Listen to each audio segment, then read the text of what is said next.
Hey friends, my name's Aaron Ciotti. Everybody calls me Ciotti. I'm going to go back to that footage because we're already at 3 minutes in that footage. That is the 0802 2S analog 75 that we built, talked about building the other... No, we did build this on the stream the other day.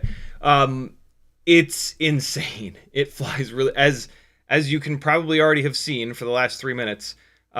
it flies absolutely incredible, and I want to play the rest of that flight file for you. There's going to be a little bit of audio. It's the audio from the HDZero goggles. One of my favorite things about the HDZero goggles is they have a little mic plug. It's a little the audio level is a little bit low though. Fair warning. But yeah, I'm going to play the rest of this for you because it's awesome, and you'll see why. So wait, hold on. I got to hit this, and then. We'll talk more about the build in a second, but basically this is a Mobula7 ELRS 1S converted to 2S. Super simple build. We'll talk more about it in a second. Audio here, full screen, away we go.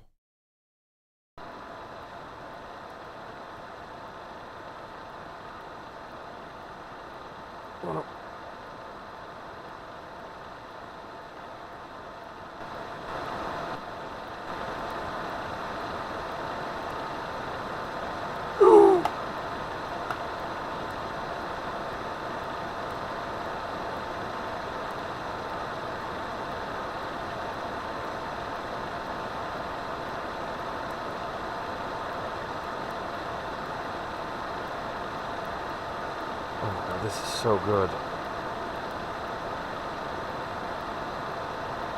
No!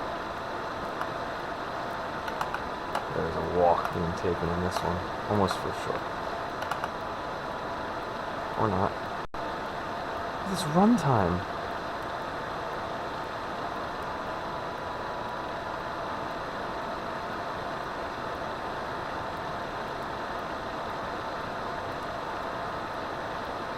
Finally.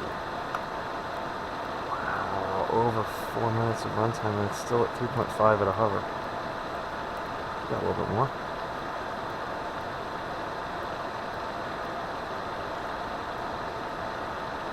Wow, 420. Unbelievable. Ain't that some shit?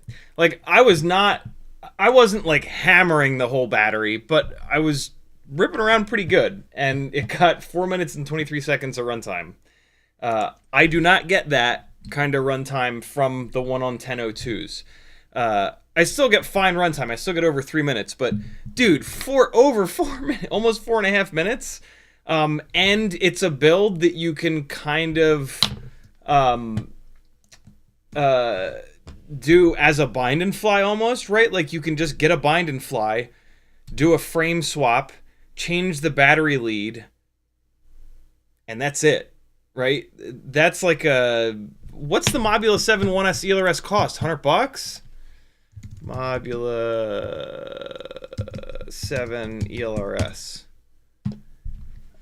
$118. Like, come on. $118 plus like 4 or 5 for a frame, and another like 4 or 5 for a battery lead. Dude, what is that about?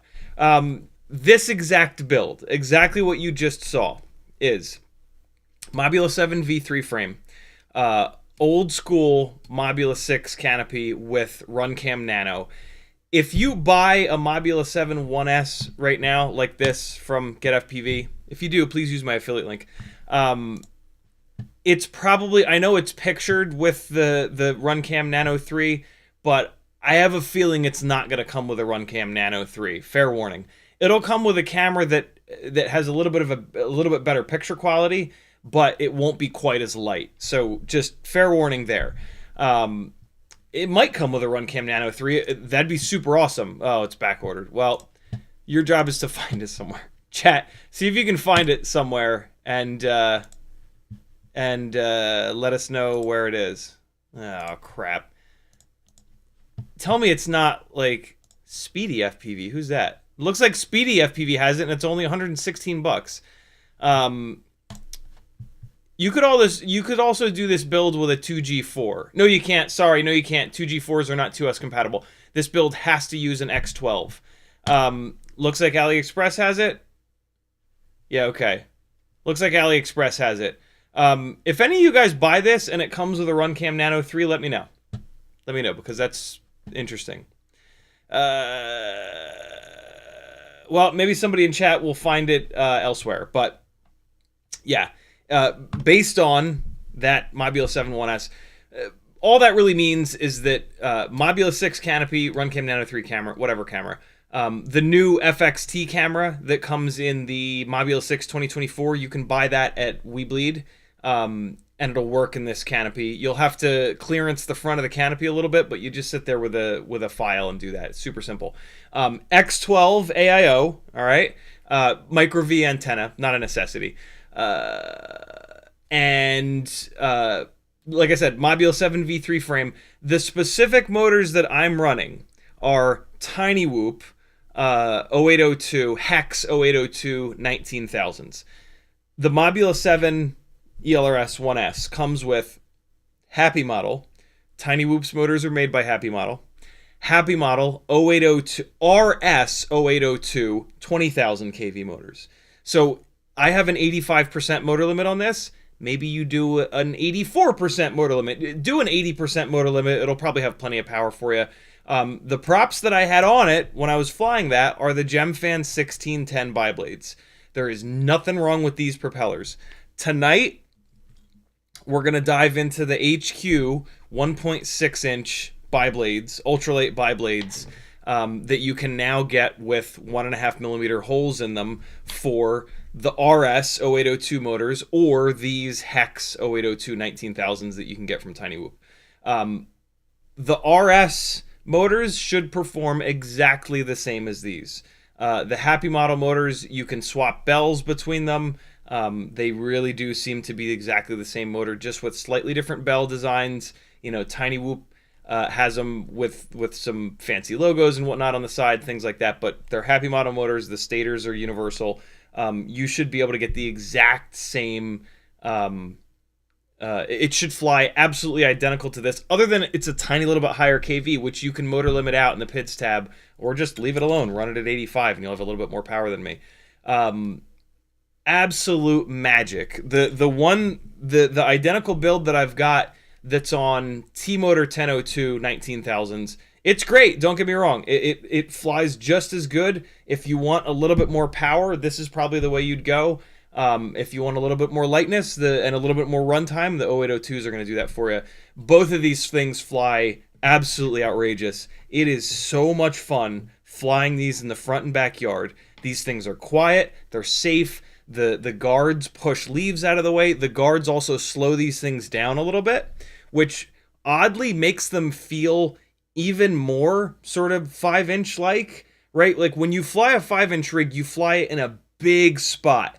And the pacing that size and weight and power level of a rig, the pacing of flying like a giant parking lot with that, you kind of get with these in the front and behind your house, which is obviously a much smaller spot.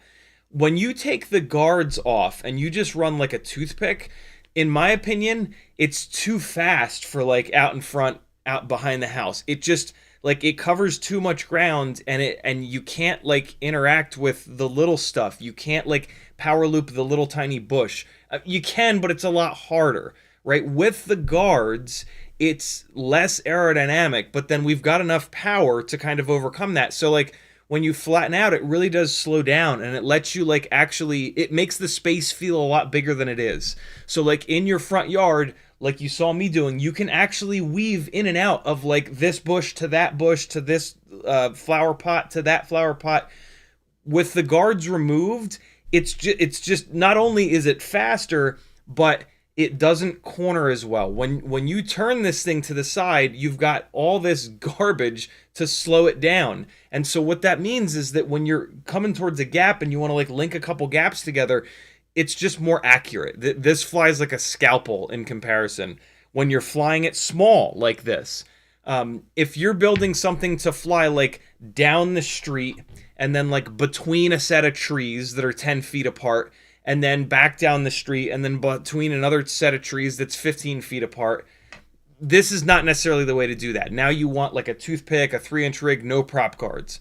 But for flying small and like really making a small spot feel a lot bigger, oh my god, this is so much fun. And like for me, this is the rig out in front of the house, behind the house.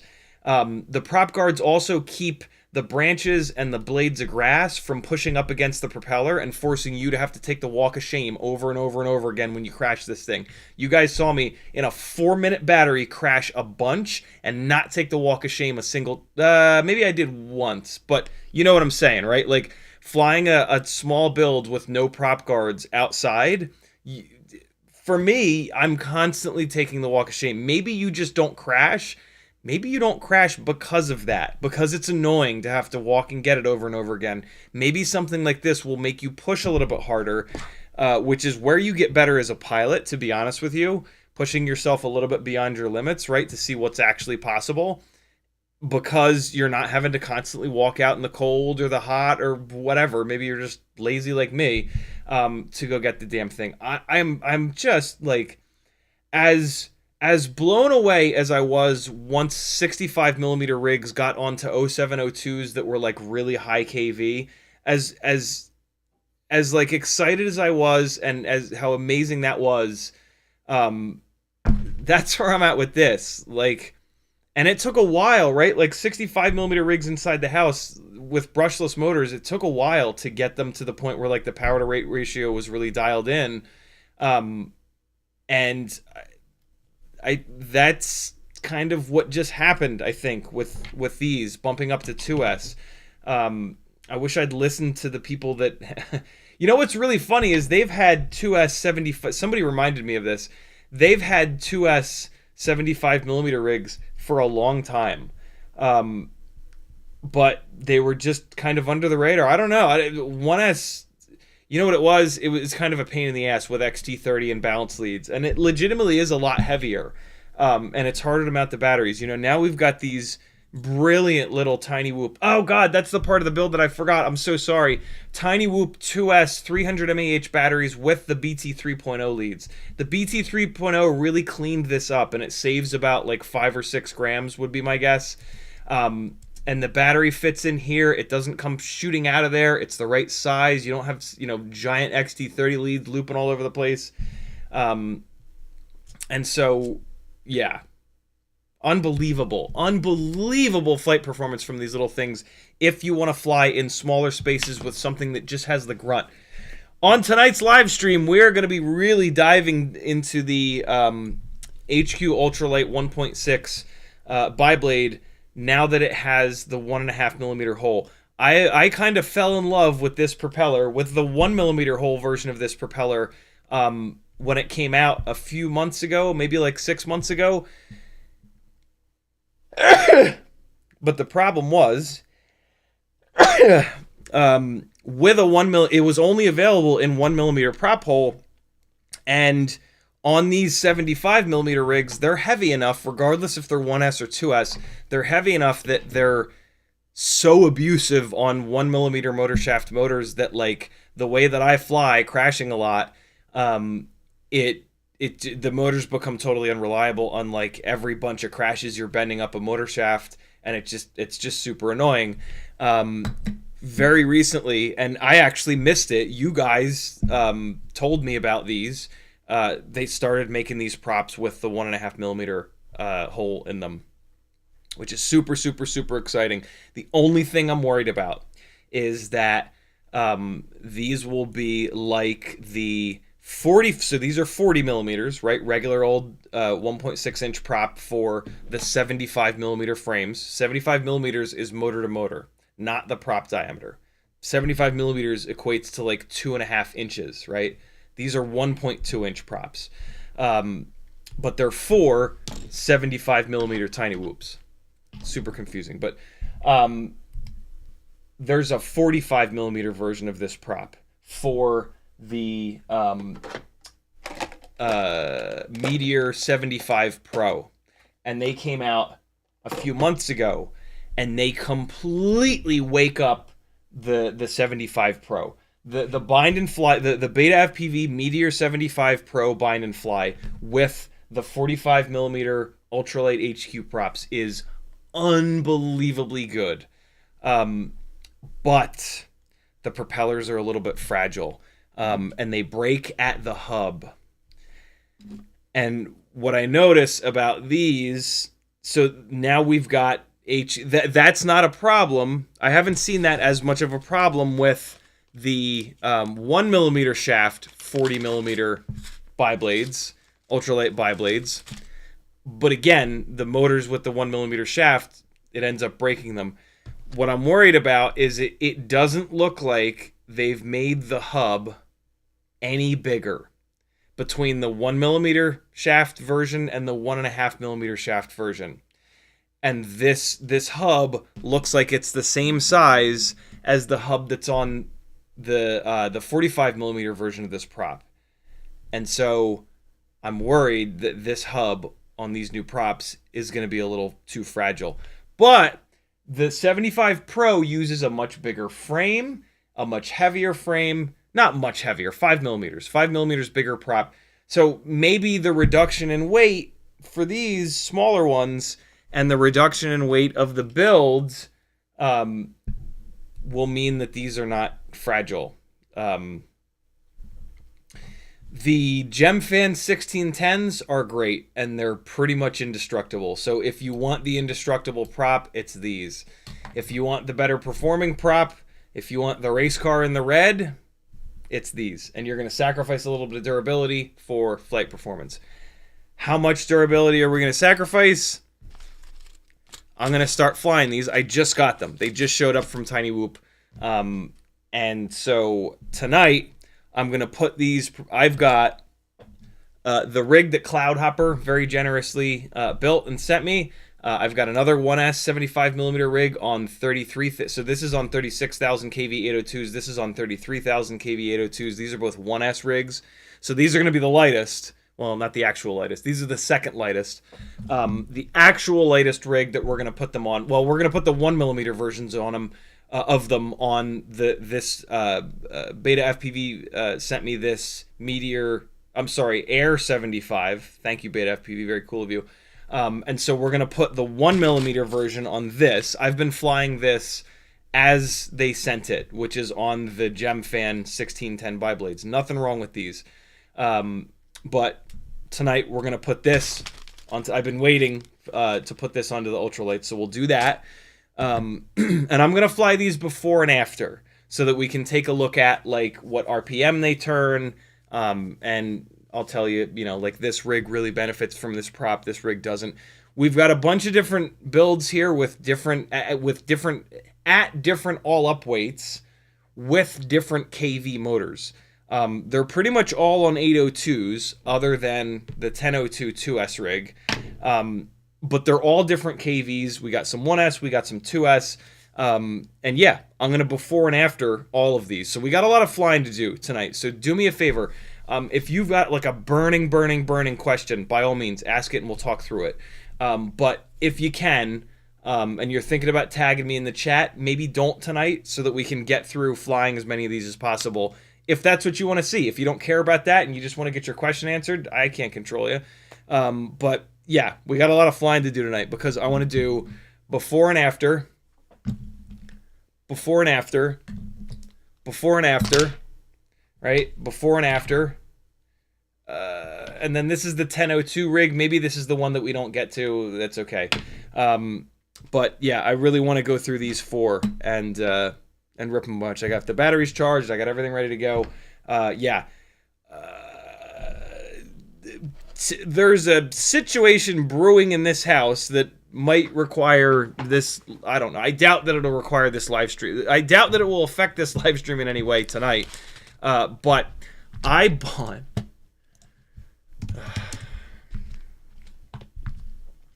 over on Tiny Whoop. I was doing an order to get these props, and I saw this awesome little thing: 5-inch beach ball for whoop soccer.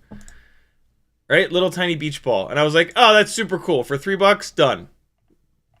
I can run into it, fire it across the room. It'll be hysterical.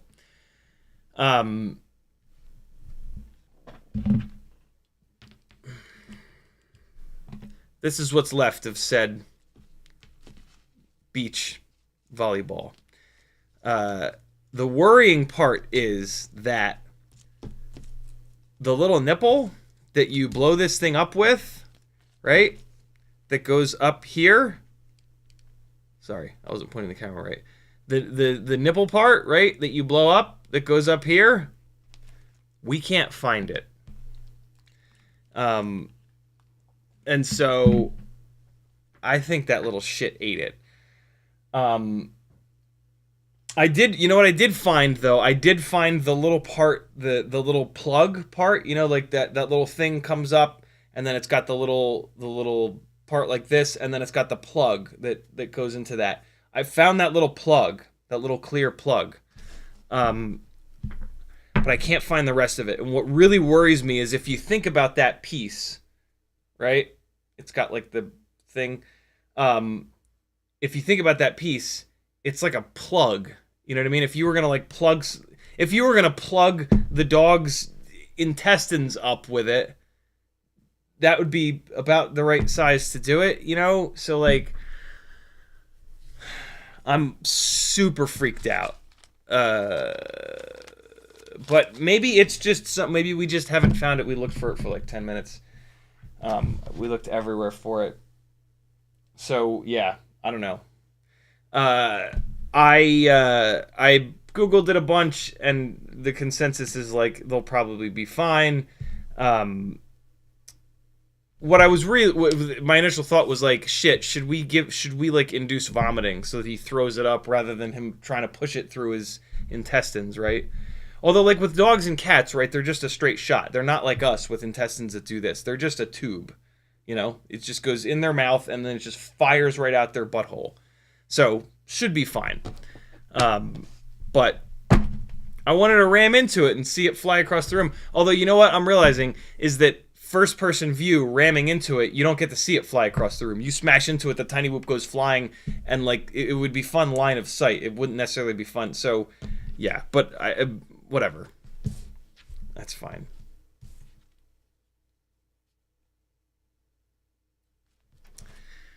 All right, I'm super backed up on chat.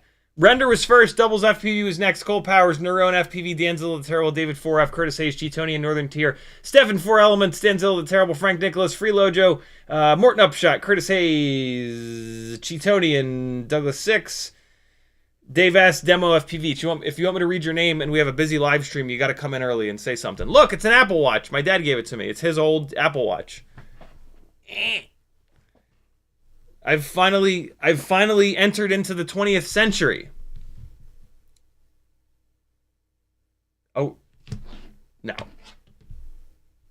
I'm being told that we're in the 21st century. They've confirmed it. We're in the 21st century. Oh, well. Someday. Gotta have goals, you know? Gotta have goals. Okay, thanks.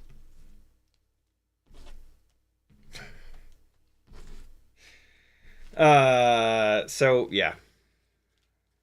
There's that. Hold on, I gotta bury this in the garbage can. He's been going into the garbage can and trying to eat stuff. So like anything that I deem to be tasty, which obviously he considered that to be tasty, I have to now bury in the damn thing in the place. In the garbage can. How are you guys doing? A lot of flying to do. Again, if you have a burning question, by all means, but if possible, save your questions and or just tagging me, because that's what, you know, gets me hung up in chat for Friday's live stream. Cool. Makes sense.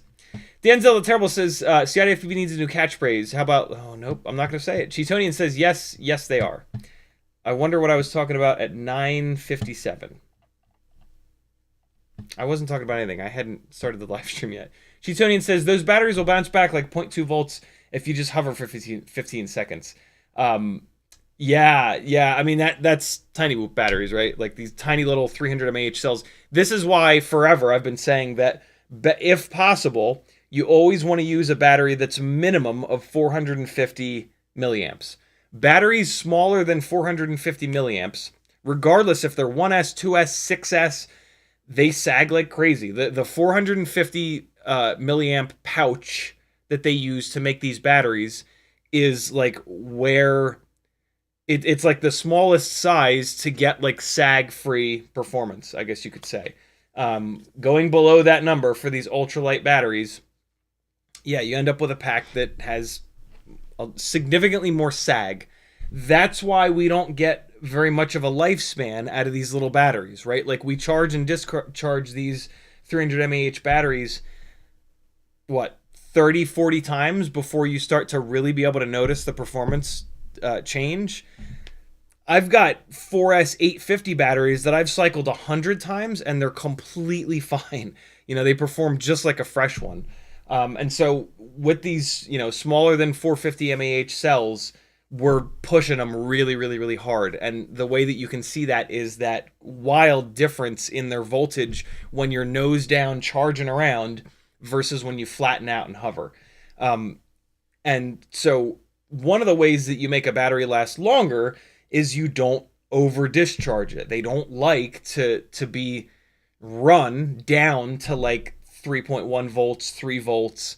But because we're sagging these things so much when we're flying around, right? That becomes a problem. And so that is where me hovering and the battery being at 3.5 volts and me being my come in and land, that's where that's coming from. If I'm hovering and it's at 3.5, when I'm nose down charging around, it's at like 3.2, 3.3, and that's my cutoff.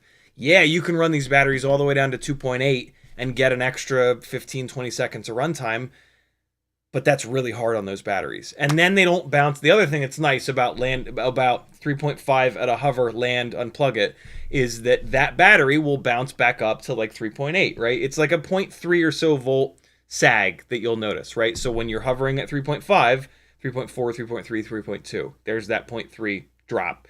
And yeah, 3.2 is where supposedly, from what I've heard from people that know batteries, that's lower than 3.2 is where a lot of the damage starts to occur. So there you go. A little bit of battery tech for you.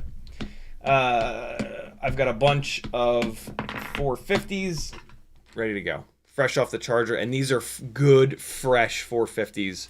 Not ones that I've pounded. Get out of there, dog. Why are you getting into shit all of a sudden?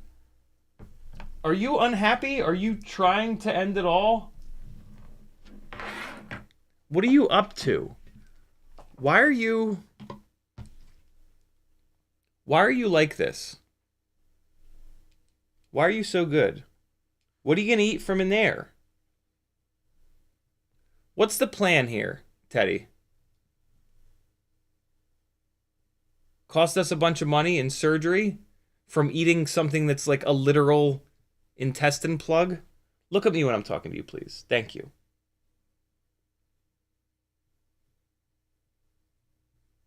All right. Is this good? Is this what you guys come here for? Over on CiottiFPV.com, there's lots of ways that you can support Teddy's vet bill, Teddy's upcoming vet bill. Sure wish the internet would work. That would be just grand. While I'm waiting for that, I just watched Chef for the 4th or 5th time, and I had the pleasure of playing it for Maggie, and she watched it and fell in love. If you have not seen this movie, you can go. I got nothing on this movie. Shut this nonsense off and go watch Chef. You can watch this again. This is more important. This is one of my favorite movies of all time. It is just brilliant.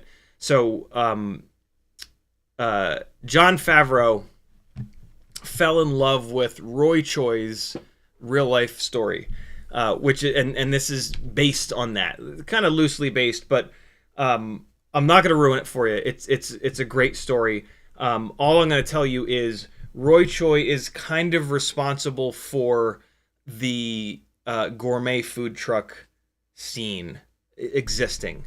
And this movie kind of looks at how that happened. So yeah, Jon Favreau fell in love with Roy Choi's story. I believe he wrote, he obviously starred in it, and directed this movie. Great cast: Scarlett Johansson, Sofia Vergara, John Leguizamo, Robert Downey Jr. Yeah, awesome cast, great acting, great story. Great music. One of my favorite soundtracks like of all time. Phenomenal music in this movie. Holy shit. It's so good. So good. You can watch it for free on Pluto with commercials. I actually bought it for $6 on Apple TV, something that I rarely do, that I need to do more. We need to support these people that make these, that make art. There's a couple other spots you can buy it, but yeah, the only spot to watch it for free is Pluto with commercials. Yeah, you can buy it on Prime. Don't do that. Get Apple TV. Support Apple rather than Prime. I'm done with Prime, yo. They can eat my ass with a spoon. So yeah, there you go. Did this load while I was waiting? It sure did. CiottiFPV.com has a bunch of ways you can support me. Patreon, as it says right here, helps me the most. Somebody join my Patreon. You know you've been thinking about it. It's $3 a month. That's only 10 cents a day. I do 10 hours of live streaming a week. That ends up being like 7.5 cents per hour of good information and movie recommendations and whatever the hell else we get up to. You're going to get access to the Patreon with a whole bunch of cool shit, tech articles, links to the spreadsheets that I do, lots of information that's going to help you stop wasting money on trash, for example. And as soon as I prevent you from buying that $80 AIO that catches on fire, $3 a month seems cheap, doesn't it? You're going to get a YouTube playlist with like almost 90 or maybe 90 some odd like Patreon only live streams, half done edits that I want advice on, sketchy flying I don't necessarily want to be public, lots of good stuff. Full access to the Discord channel with stuff like the opportunity to rent out a box of one of every stick end that is available on the internet so you can actually try them instead of just looking at a picture and thinking like, oh yeah, that'll fit my controller and fingers and thumbs good, right? Lots of cool stuff when you do the full Discord access. Get full Discord access from Patreon, just $3 a month, yo. If you want to get in on giveaways, the $5 a month tier will enter you to win the Tiny Whoop and Toothpick giveaway the first Monday of every single month, which is $50 to $100 worth of stuff. So if you win that giveaway once, that covers your Patreon for many, many, many, many, many, many months. There's also an Etsy store with lots of fun stuff up there already and lots more on the way. Fiverr, you can work one-on-one with me. We can get you flying better, tuning better, building better, and I teach you those things as we're doing it, right? So we're not just going to tune your quads. I'm going to explain to you what we're doing so that at the end of the session, you can retune it when you make changes to it and or tune all of your other stuff. Build planning is great because, like, why else would you custom build, right? You custom build these things because you want the perfect props, the perfect motors, the perfect frame. How do you figure out what's perfect? You buy every single one that's available and then spend years testing them. I've done that with a lot of stuff, so I can help you with that. If you want to go on that journey yourself, more power to you. It's kind of fun. It's a little expensive and it's super time consuming, but I've done that for you, and so the build planning service can usually save you quite a bit of money from buying the components that burn to the ground. Teespring has some fun shirts and other apparel you can show your love. And then PayPal, if you want to do a super chat, but you don't want YouTube to take 30%, if you PayPal me, tag me in chat. Type CiottiFPV, check your PayPal. I want to give you a shout out. I appreciate every single donation. And then look, all these affiliate links. I know it's impossible to remember to hit affiliate links, so look, change all of your bookmarks to someone's affiliate links, or if you don't use bookmarks like me and you type AMA for Amazon and it suggests the most commonly visited Amazon site that you go to, you can remove these suggestions. Remove all of your current suggestions for these websites, and then look, open my window, and then go to Betaflight and just open a bunch of tabs with Betaflight. Now your browser is like, whoa, this guy loves going to Ciotti's affiliate link, and next time you type BET for Betaflight, it's going to suggest my affiliate link, and now you don't have to try to remember to go to people's affiliate links ever again. And you can support the people that make the stuff that you watch for free on YouTube without doing anything. How's that for being lazy? As a fellow lazy person, I got you. I got your back. I will help you support people in the easiest possible way because that's the only, because I can't remember to do it. So if I can't remember to do it, how am I going to expect anybody else to? Thanks for supporting me, friends. It's the only reason that I can continue to do this, and it's the only reason why I've been able to do this for as long as I have. Let me try to get caught up on chat, and then we'll start flying. Kevin J, just another Kevin FPV with a $5 super chat. Thank you so much, brother. Cheetonian said, no, we got that. Denzel the Terrible says, I'm waiting on all the components for a Mobula7 build. Good to hear it's rocking your world. Yeah, you're going to dig it, dude. BMF Spade says, HDZero has... I forgot. I'm so sorry, I forgot. The 2mm tall motors. Okay, not all the 2mm tall motors.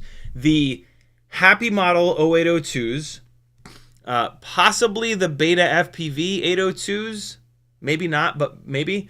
The RC and Power 1002s, the T-Motor 1002s. So like most 2mm tall motors are not quite tall enough for this Mobula7 V3 frame.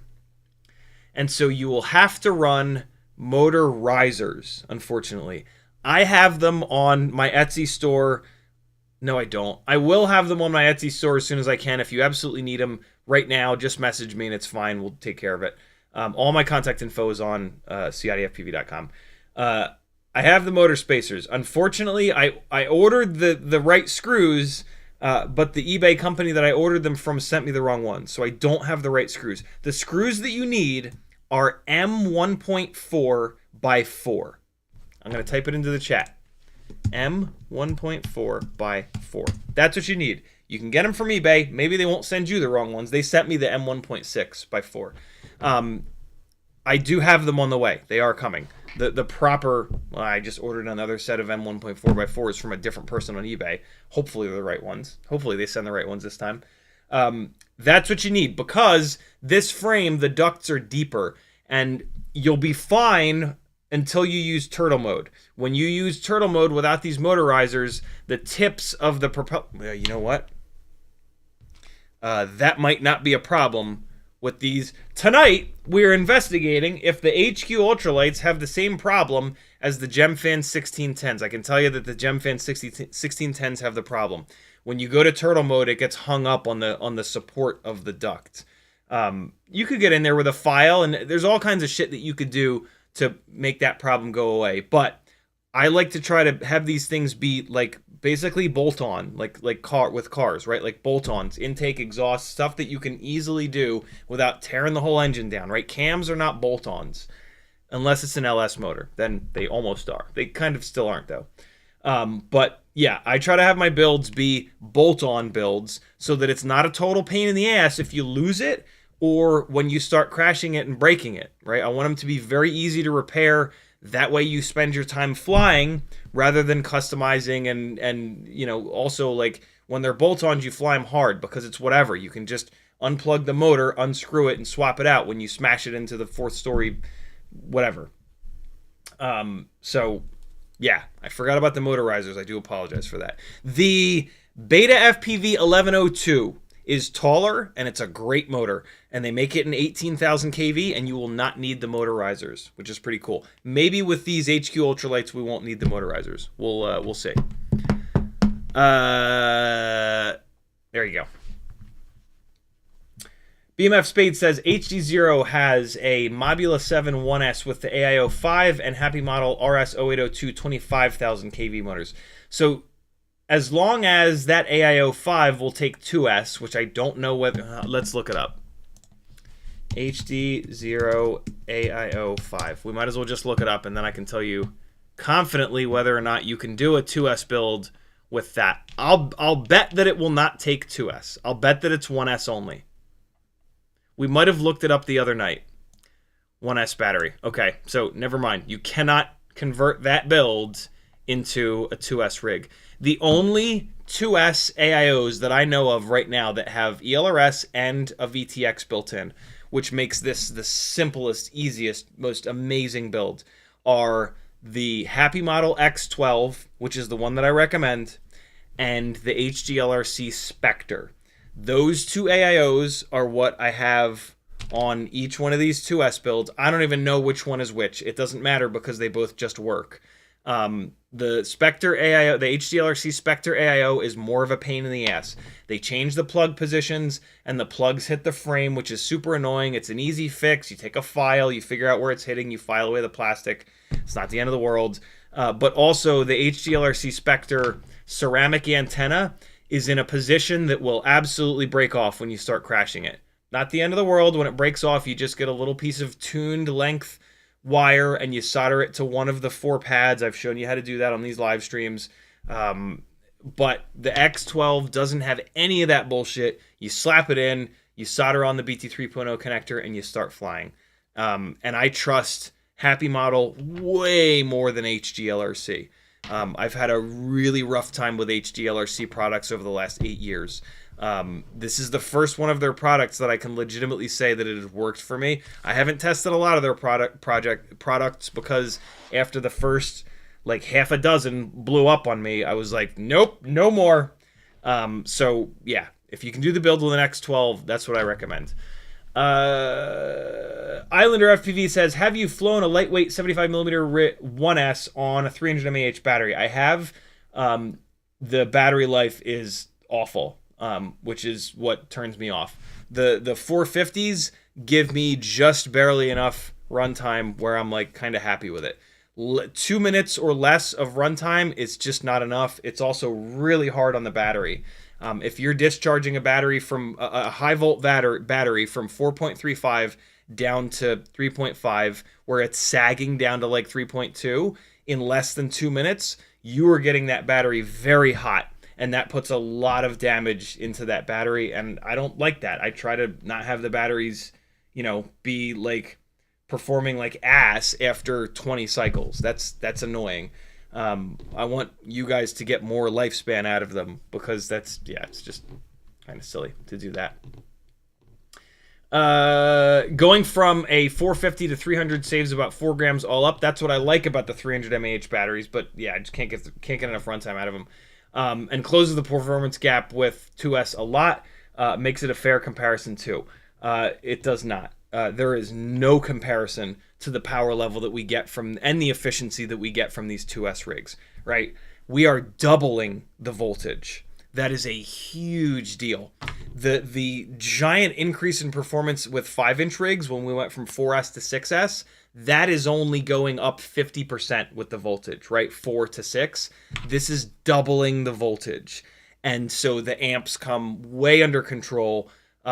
We have lots of motor options with shitloads of kV and just tons of power. It is 2S on 75 is absolutely the way to go. I have spent hundreds and hundreds of hours experimenting with different 1S 75mm setups over the last couple of years, and absolutely nothing can touch these with a 10-foot pole. This gives you, like, you'll see. When you guys do it, you'll see. When you do a similar build to one of these, you will not believe it. It is the 0702 high KV 65mm rig for outside. It's that same level of like, oh my god, this has proper power now. Not like, oh, this is okay, like, this flies pretty good. It's like, no, this rips. And the response time is the thing that makes it flyable. We're gonna fly this in the house tonight. It's actually, and you're gonna see, it's actually easier for me to fly the slightly heavier 2S rigs in the house, because the response time is so much better from that higher voltage, from the much more powerful motors. It is wild. I hate that I've poured all of this time and effort into trying to get 1S 75mm to a point where I was totally happy with it. I hate to just throw that all away and go in on 2S like this, but these are so good that I am. And it like pains me to kind of do that, but you know what I mean? I'm not, like, Tiny-Whoop is not sending me money for shilling these batteries. I get nothing from this. But they're just that good that, like, I want you guys to be flying this, because this is insane. And none of the 1S setups will do this without major compromises like runtime, right? Basically, what we found is that in order to get the power to weight ratio where we want it with 1S 75s, you get 2 minutes or less of runtime. That hammers the hell out of the batteries, and it's just annoying. It is annoying to have to stop flying every 2 minutes. 3 minutes is where it's at. A little bit more than 3 minutes is really, really nice. 4 minutes on this 802 rig, I don't really care about that. As long as I can get like 3 to 3.5 minutes, that's enough time to get warmed up, to get in the flow, and to start having a really, really good time. Sometimes like 4 or 5 minutes, I start to kind of get tired and I start to fly worse.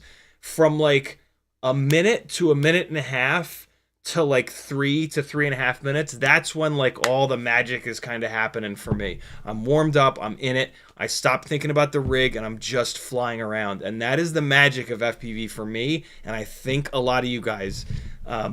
So yeah, 2S is the way, my friends.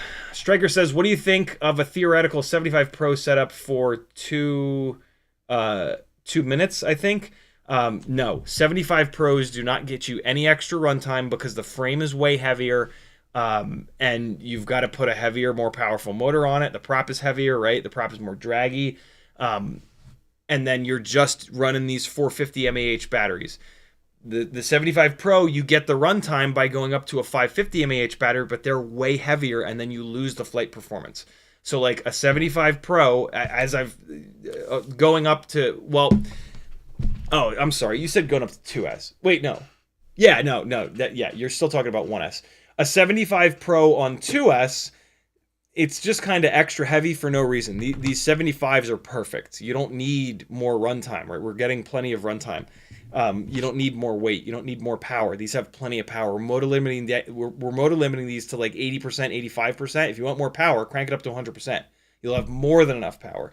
So yeah, I've been down that road with the 75 Pro months ago, and like, yeah, it flies great, but it's nowhere near this good. This is outrageous. The 75 Pro, though, is as close as you can possibly get to this. That's the best flying 1S 75 that I've ever built. But, yeah, it's still not good enough. Oh, you didn't mean 2 minutes. You meant 2S. I just talked about that. You don't need it. You don't need it to be any heavier than these. This is the sweet spot right here. Unless you want to go faster, yeah, if you want to go faster, 75 Pro on 2S will make more power. Bigger props make more power. You're going to have to run a bigger motor. The 1102 is probably still the perfect motor. And yeah, it's going to fly great. But this will be lighter, and lighter is going to corner better, and it's going to shrink more. And so this will be much more accurate in the tight little spaces, and that's, you know, what you've got in your front and backyard. The 75 Pro is going to be just harder to fly in those tight spaces, but it's going to be better to fly like bombing up and down the street. But if you're bombing up and down the street, build a toothpick. That's even better for that. The 75 Pro is in this, on 2S, is going to be in this weird area of the 2-inch tiny whoops are in, where it's like, why? Like, if you've got a giant front yard and a giant backyard, okay, cool. That maybe that's the spot to be in, 2-inch or 75 Pro. But these would probably perform to just crank the camera angle up on these a little bit, and maybe put like a 2S 450 on them. You could probably make this work, right? I would always rather have the build be a little bit smaller, and then to stretch to fly the build a little bit bigger, than to have the build be too big and then fly, because then flying it smaller is much more difficult. Taking a smaller build, a lighter, smaller build, and then flying it bigger just means you turn the camera angle up a little bit, and you maybe strap a bigger battery onto it. Taking a bigger build and then trying to strap a smaller battery onto it, you nuke the battery and your runtime sucks. So it's usually better to have something that's either exactly the right size or a little bit too small than too big. Make sense? Also, then you can fly the damn thing inside. You know, a 75 Pro, you don't want to fly inside. It's big, it's heavy, it will break shit. Striker also says, beginning of the toothpicks now, the drift feeling is essential for my stick bang style. Feels much better than a whoop. I can do Vanny Rose and Juicy Flicks and have actual momentum. I hate stick bang flying. I think it's the cancer of FPV, but whatever makes you guys happy, do it. Striker also says, out of everything, my worst problem... Apparently, Striker didn't hear me say, guys, I got a lot of flying to do. If you can hold your tags of me, hold on to them until Friday. Out of everything, my worst problem is whoops have no backwards momentum because of that. It's true. Yep, they are scalpels. They are going to shoot all the tight little gaps, but if you're just going to like go into an empty field and just flip and flop all over the place, they're not for that, for sure. Kevin J, just another Kevin with a $3 super chat. Thank you so much, brother. Mick Buka says, could you do the modification on a V4 frame and then mount the X12 upside down to get the USB out of the way? Would that allow enough room for the battery? Maybe, but I hate mounting these things upside down. You've now got the motor plug sticking up. It's ugly. It's annoying. Also, you've got to worry about the motor plugs hitting the canopy. You've now got to pick a canopy that's somehow going to clear the motor plugs. I can tell you that the Module 6 canopy will not clear the motor plugs. And then it's like, oh, well, I'll just direct solder the motors. Well, now you don't have quick unplug motors, so when you crash it, You have to desolder the motors. To really do that the right way, you've got to take this thing apart, because you know damn well you're going to accidentally touch the plastic and melt it. And now you don't fly the rig as hard because it's a pain in the ass to swap the motors out, because you got to take the whole thing apart, right? So yeah, the X12 is not easily going to be flipped. You're just not going to do it. You're not going to flip it upside down. You got the USB port sticking up, and now you got to take the canopy off every time you want to plug into the USB port. Maybe you could flip it upside down and turn it sideways.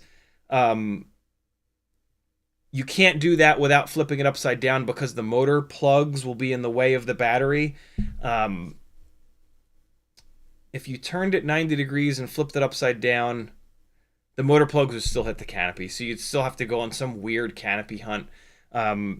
Yeah, no, flipping these AIOs upside down is a tremendous pain in the ass. You got your USB port sticking up. Like, what if you hit something and the USB port is there, right? You want that shit protected. You break the USB port off, you're done. That AIO is done. That's $60, $70, $80 gone. So yeah, the whole flipping it upside down thing is not a realistic thing, in my opinion.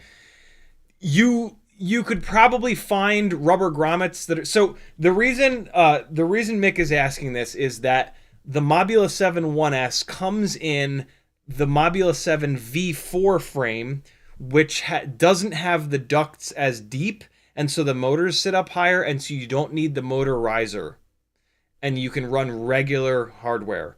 But the problem with the V4 frame is it's designed for 1S. You can cut the upper battery supports out of those frames, and they will fit this battery perfectly. But the problem is you've now tucked the battery up too close, and the battery hits the USB port.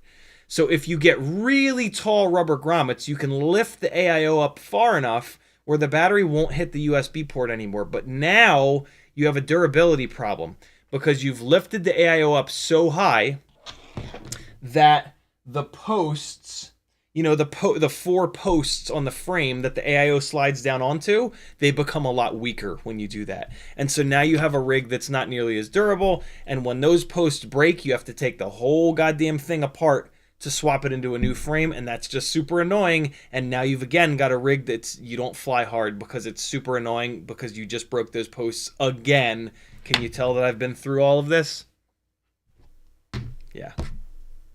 I know all this because I've lived this. The last year. This year, 2024, has kind of been the year of trying to get these 75s anywhere near as good as 65s. And I've learned a lot.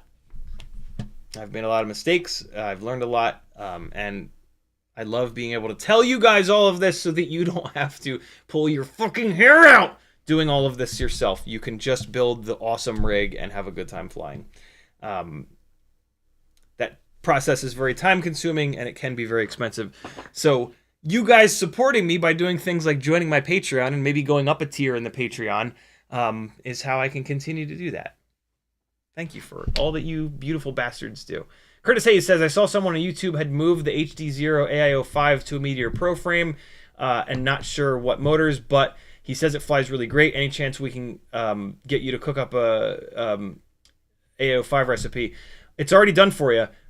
It's the biggest motors that you can get, the 1102s in 22,000 kV for 1S, and that's it.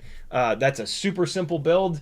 I mean, I don't fly the 65 millimeter HDZero AIO5 build that I have very much, because it's just, it's a, yeah, you know what? Fuck it. I might as well.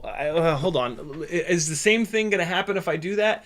I don't fly the 65 millimeter one because the analog rigs are way more fun to fly in the house because they're like 4 grams lighter. And the improvement in video quality doesn't necessarily matter inside because there's no scraggle inside, but outside there is scraggle. And so, yes, that is the thing to do with your... There we go. Good call, my friend. Did everybody follow that? I took a jump there. I jumped on you guys. Yeah, I have not been flying this. It flies great. It's on Happy Model Weebleed 0702 40,000 kV motors. It's got the power. But the slightly better than analog, but not nearly as good as Walksnail video quality. It's not good enough to be a little tiny Cinewhoop, and it's too heavy to be a ripping analog rig. So I never end up flying it. Inside, the better video quality also doesn't matter, right? I know where the coffee table is. Like, being able to see the coffee table better doesn't mean that I'm not going to hit it. I hit it because I suck. Watch that shame, friends. And so this just the only time this gets flown is when you guys say, hey, can you fly the HDZero AIO5 in the house? I want to see how it flies. Outside, the better camera quality will let me see Scraggle and play up in that tree. I love going up in the tree branches and weave in and out of them. So the AIO5, as far as I'm concerned, is best in either a 75mm frame or the 75 Pro frame. The 75 Pro build for 1S is the best 75mm build that I've ever flown. And so, Betaflight, thank you for sending me the extra black frame with the new Meteor 75 Pro, with the matrix board that we took out of and did the live stream the other night, right? Thank you for sending me the extra 75 Pro frame. I'm going to use it for this HDZero AIO5 build. Yep. Good call, brother. It'll just drop right out of here. I'll leave the motors in this frame, unplug the motors, pop 4 screws out, drop it in here, put a set of... You know what's even better? I actually don't need this extra frame. This is my extra frame because I don't have an extra 75 Pro frame. But look at this. It's sitting on the floor. If you guys will remember, the last time you saw my 75 Pro build was when the second VTX burned out. This is the old school Meteor 75 Pro with the old school canopy VTX camera setup. This VTX, this Betaflight VTX is apparently not very durable because I've blown 2 of them up within like 20 batteries on this build. And so I just pull this apart, pull this camera and canopy off it, put it in a drawer, whatever.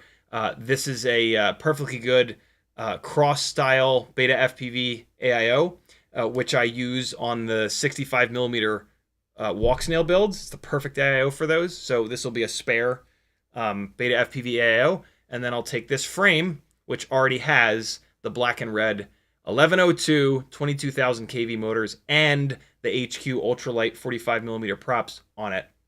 And I will just swap one into the other. And now you guys know what the Friday live stream will be.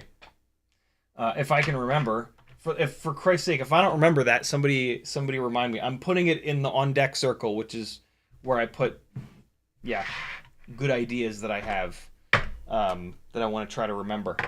Cool, good call, brother. What is this nonsense? I gotta put this stuff away. I got a little bit of a mess starting here. It is the season though.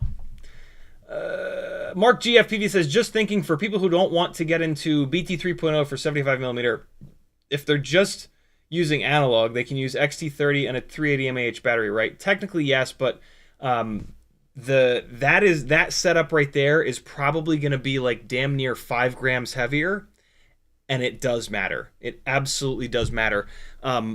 These two 1002s, 802s, they're only 2 grams different. I think it's a little bit less than 2 grams different.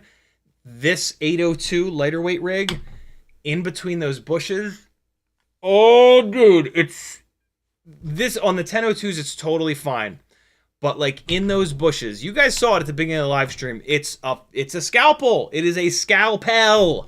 Let me weigh it. Actually, yeah. Let me weigh it compared to the. Watch this. So.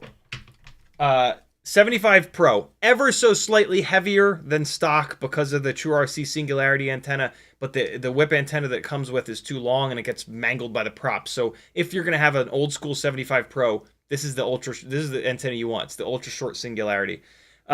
This with a battery, we got to do it with battery, is 43.5 grams all up. All right, 43.5 grams. Best flying 1S 75mm rig, in my opinion.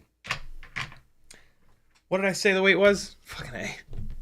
43.5. 43.5, right? To get the best flying 1S 75. 802 with the 300 mAh 2S battery. 39.9. Call it 40 grams. So it's actually lighter. Even with the 1002s. 42.2 grams with the 1002s. So they're literally lighter. And they have more power and significantly more runtime than the 75 Pro. And then if you want to compare it to like a slightly lighter weight 75 that does not fly as good as the 75 Pro because you just can't get enough power out of these, with a 450 mAh battery, it is going to be lighter, of course. 36 point, not call it 37 grams. Right, so yes, this is lighter, but you can't get the power. Can't get the power out of the regular 40mm propped, 1.6-inch propped 75s. And you'll see that tonight if I can ever get caught up on the chat and start flying. If you have a burning question, feel free to ask it, but try to save them for Friday because I got a lot of flying to do. Oh my god, it's already 10 after 11. Jesus. Nick Hayes says, any experience with TBS Tiny-whoop? Hold on, let me just make sure I covered Mark G's whole comment. Just thinking people yeah, right. XT60 380 mAh battery. Yeah, right. It's just going to get a little bit too heavy. It's still going to fly great. Don't get me wrong. It's still going to fly absolutely fantastic. It'll almost certainly fly better than any 1S setup is going to, because the Newbie Drone BLV5 that they sent me was fat, and that thing flew better than all of these 1S. That's what started this, is that I flew that, and I was like, holy shit, if this fat cow can fly this good, what have I been doing with my life sticking with 1S on these 75s? This is the way, and that's what led to these.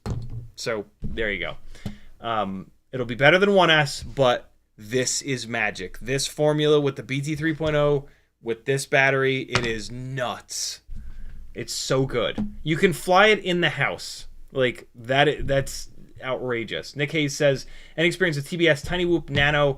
I can't get it to connect to either Agent X Betaflight, sees it, but only open CLI. None whatsoever. Tbs Tiny-whoop-nano. What the hell is that? TBS is making a Tiny-whoop? What are they doing that for?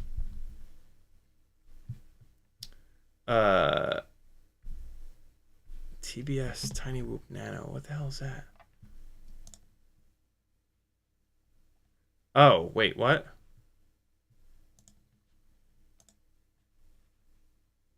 I'm not sure. What is the TBS Tiny-whoop-nano? Here it is. It is a whoop. Oh, it's an old brushed whoop. Yeah, no, no experience with that whatsoever. Sorry, dude. Man, it's been forever since I've done anything with brushed whoops. I forget everything by now. But you know, just search. I'm sure somebody's got a live stream somewhere from forever ago that'll have the answer. You're gonna have to dig a little bit. Also, do some Googling, because that thing is old enough where you'll find RC Groups threads on it. YouTube did the thing and scrolled me down, and so now I have to try to find where I was in chat. There I was. Curtis Hayes says Teddy might start having rainbow poop. 661 says doggy laxative. I looked that up. Oh yeah, so that's a part of the story that I think I forgot to tell you. I looked up on Google, like, oh no, I told you. Yeah. Laxative. Google says don't induce vomiting. Let them push it through. Because when you induce vomiting, it makes them like ultra sick. And so, yeah. Plus, like, what a nightmare. Here, dog, here's a bunch of stuff that's going to make you have diarrhea and throw up. And go ahead and run around in our house that's nice and clean and doesn't smell like dog shit or dog vomit. Great.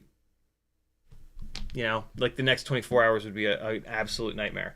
I did not get the feeling from the searches that I did that I had a lot to worry about. So I'm hoping. I'm super nervous because, like, I'm nervous that it is going to get lodged and then it's going to turn into x-rays and surgery, which is thousands and thousands of dollars, right?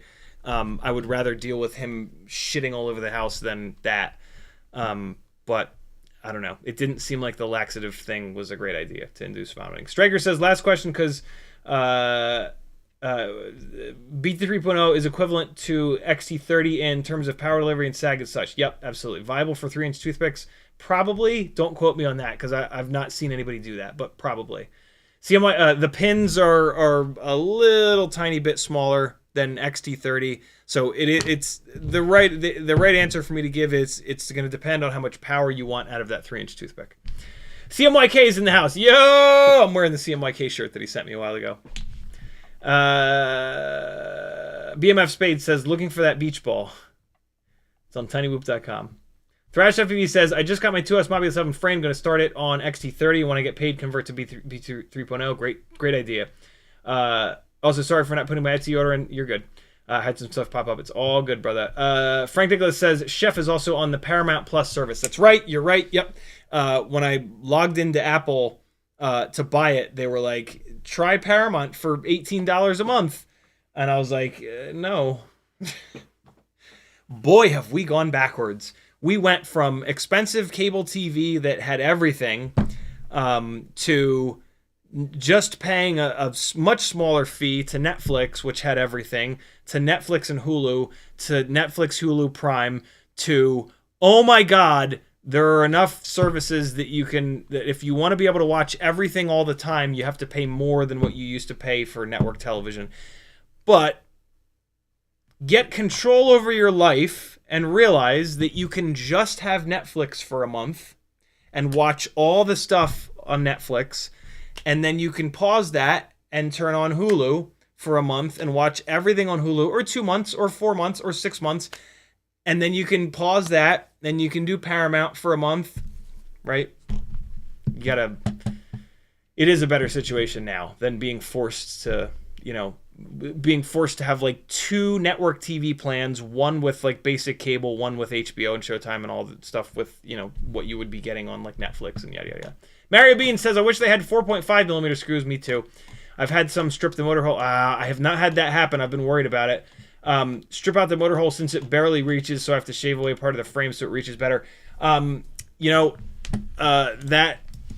I agree 100%. I meant to do this, but I forgot M1.4 by 5. I'm going to get some M1.4 by 5 screws on the way, and maybe they're not too long. When I got when I started using the by 4s, I was like, ooh, that's a little sketchy. I have not had one strip out yet, so if I'd had, I would have already done this. But yeah, there's no reason not to order up a set of. You know what you could do? You could use like M1.4 by 4 conical, and then let them drive into the plastic a little bit. But hopefully, I would rather have a little bit more thread engagement. Here we go. Now we're talking. Black screws, size M1.4 by by 5, M1.4 by 5, quantity. Yeah, 100's fine. What's the price difference though? Yeah, there is an actual price difference there. Okay. Looks like the right thing, right? Yeah, that looks good. That looks good. Okay. Buying it now, my friends. Confirm and pay. That's my address. Yep. $6.28. All right, come on. And then you guys are going to have to pay $5 for a set because shipping. But you're also supporting me at the same time, right? Order confirmed. Thanks. You're welcome, eBay. Yo, I did most of my Christmas shopping on eBay. I tried to do it in local stores, but local stores don't have shit. eBay, you're not helping Jeff Bezos be even more of an asshole. And you're absolutely supporting small businesses, right? Like, yes, there are sellers, lots of sellers on Amazon that are small businesses, but there's still money going to Amazon, right? eBay, you are sending your money directly. I mean, yeah, some of the money goes to eBay, but eBay is a great company that did something awesome. Amazon's been doing a lot of shitty stuff. And so, yeah, supporting eBay is a much better idea, and the percentage that goes to the people is much higher than Amazon. I worked as a product manager for a while, and had to get the company that I was a part of, getting the company that we were working with set up with Amazon. It blows. Amazon beats the shit out of you. It is obnoxious. eBay does not do that even a little bit. Mario Bean said, no, we got that. Arcs UK rather says, do you find the Walksnail 2S rigs to just be underwhelming now that you've tried the analog ones? It's been down, so I haven't flown it since. But probably not, because I'm still at like 80-85% motor limiting. I could just crank it up if I want more power. So yeah, it'll probably be fine. The Walksnail rig will never go to an 802 motor. What I may have learned with these two is that with the analog 2S builds, 802 is all you need. If you want to go up to an HDZero board, or a Walksnail board, external VTXs, then you want to go to the 1002s or maybe even the 1102s. The 1102 Betaflight 18,000 kV motors blast. Using those for the Walksnail build, it will not be underwhelming. I guarantee you, it will not be underwhelming. It's, I've done that setup. It rips. Where you'll notice the difference is the weight, the extra 6 grams of Walksnail when you're in the bushes trying to like make those quick direction changes to shoot all the tiny little gaps. That's where the extra weight will be, you'll feel it. But no, thrust on 2S is no problem anymore, which is awesome. That's when the 65 mil, that's when I fell in love with the 65 mil rigs, and the same thing's happening here. Demo FPV says, did you see the 04 light images that Madstech released? Rumored 10 grams, that would be, would that be 2S75? Possibly. Absolutely. I've not seen it, but I've been talking about it being 10 grams. That rumor came out a few weeks ago. Yeah, at 10 grams, it should be totally fine. That's 4 extra. What we don't know is the VTX 10 grams and then the camera is another few grams, or is the whole package 10 grams, right? If the whole package is 10 grams, that's only 4 more grams than the Walksnail setup. So basically, now maybe the 75 Pro is, well, no, the 75 Pro, there's no 2S option, so that's out. Never mind. You would use the 1102 motors. You would use the Betaflight 1102 18,000s, and it would probably be fucking awesome. Thrash FPV says, should I run 0802 or 1002 if KV is not a concern on 2S 75mm? We just talked about that. If you're going to go digital, 1002. If you're going to stay analog, maybe 802. If you want analog with more power, or maybe you think in the future you'll go digital, just go at 1002 now. The 75 analogs are awesome on 1002. I just think they're a little bit more awesome on 802. You're good. It's a great question, brother. Craig Meyer with a $10 super chat. Thank you so much, brother. Thank you for supporting the madness. King Dingling says, do you think the Happy Model efficiency magic extends to their 1002 20,000 kV motors? Maybe. AliExpress has sets for $34. Maybe. I try not to speculate on stuff like that. If you do it, let us know. I would love that. Now that we're diving deeper into this 2S75 thing, inevitably I will start buying all of the motors and testing them, because I just can't help myself. I already have one of the Happy Model 1002 motors. I bought one of a bunch of the 1002s to do some testing, and we'll add them to the spreadsheet that you'll have access to if you're on my Patreon. So yeah, there will be motor testing, but we're not there quite yet. Cheetonian says M1.4x5 is not too long in my experience when using the risers. Awesome. I have some on the way. I'll let you guys know for sure. It's 11:22. We got to start flying. Luckily, I'm caught up on chat now. Thank you guys for holding your questions. Much appreciated. If you didn't, it's okay. It is all good. I'm going to use my trusty old school HD3s because they're much more comfortable than the HDZero goggles. And this is about testing. This is not necessarily about, like... I use the HDZero goggles when I'm going to try to make like some flight footage that I use either in an edit or like in an Instagram story or reel, which I don't do very often, which is criminal. But I need to do it more. Need to make more flying edits. It's just very time consuming. What am I supposed to do with this 65 Pro build? Just tear it apart, right? Tear it apart and use this AIO in something more interesting, right? That's the deal, right? That's almost certainly what I'll do. Because this Matrix AIO held up to a bunch of punishment the other night. And, yeah, it seems to be a good AIO. I am going to sit there and plug and unplug the UFL a bunch of times to try to confirm whether or not they've fixed the main problem with the Air AIOs. In that process, there's a chance that I rip the UFL off, so maybe that's what I do with that AIO is, right? But yeah, that AIO will get put into something. Yeah, something 65. I'm tempted to take it and try to do an ultra lightweight 75mm build, but that's basically what this is. The only problem with this is that these motors are low kV. This is the Air 75. This has an AIO in it that's even lighter weight than the Matrix AIO. And this thing flies okay, but it doesn't fly great. Yeah, see, the motors are only 23,000 kV. So, like, the Matrix AIO... Oh, wait, nope, I don't have to do that. I don't have to do that because on the last live stream, I weighed the Matrix AIO, and it weighs exactly the same as the 2G4.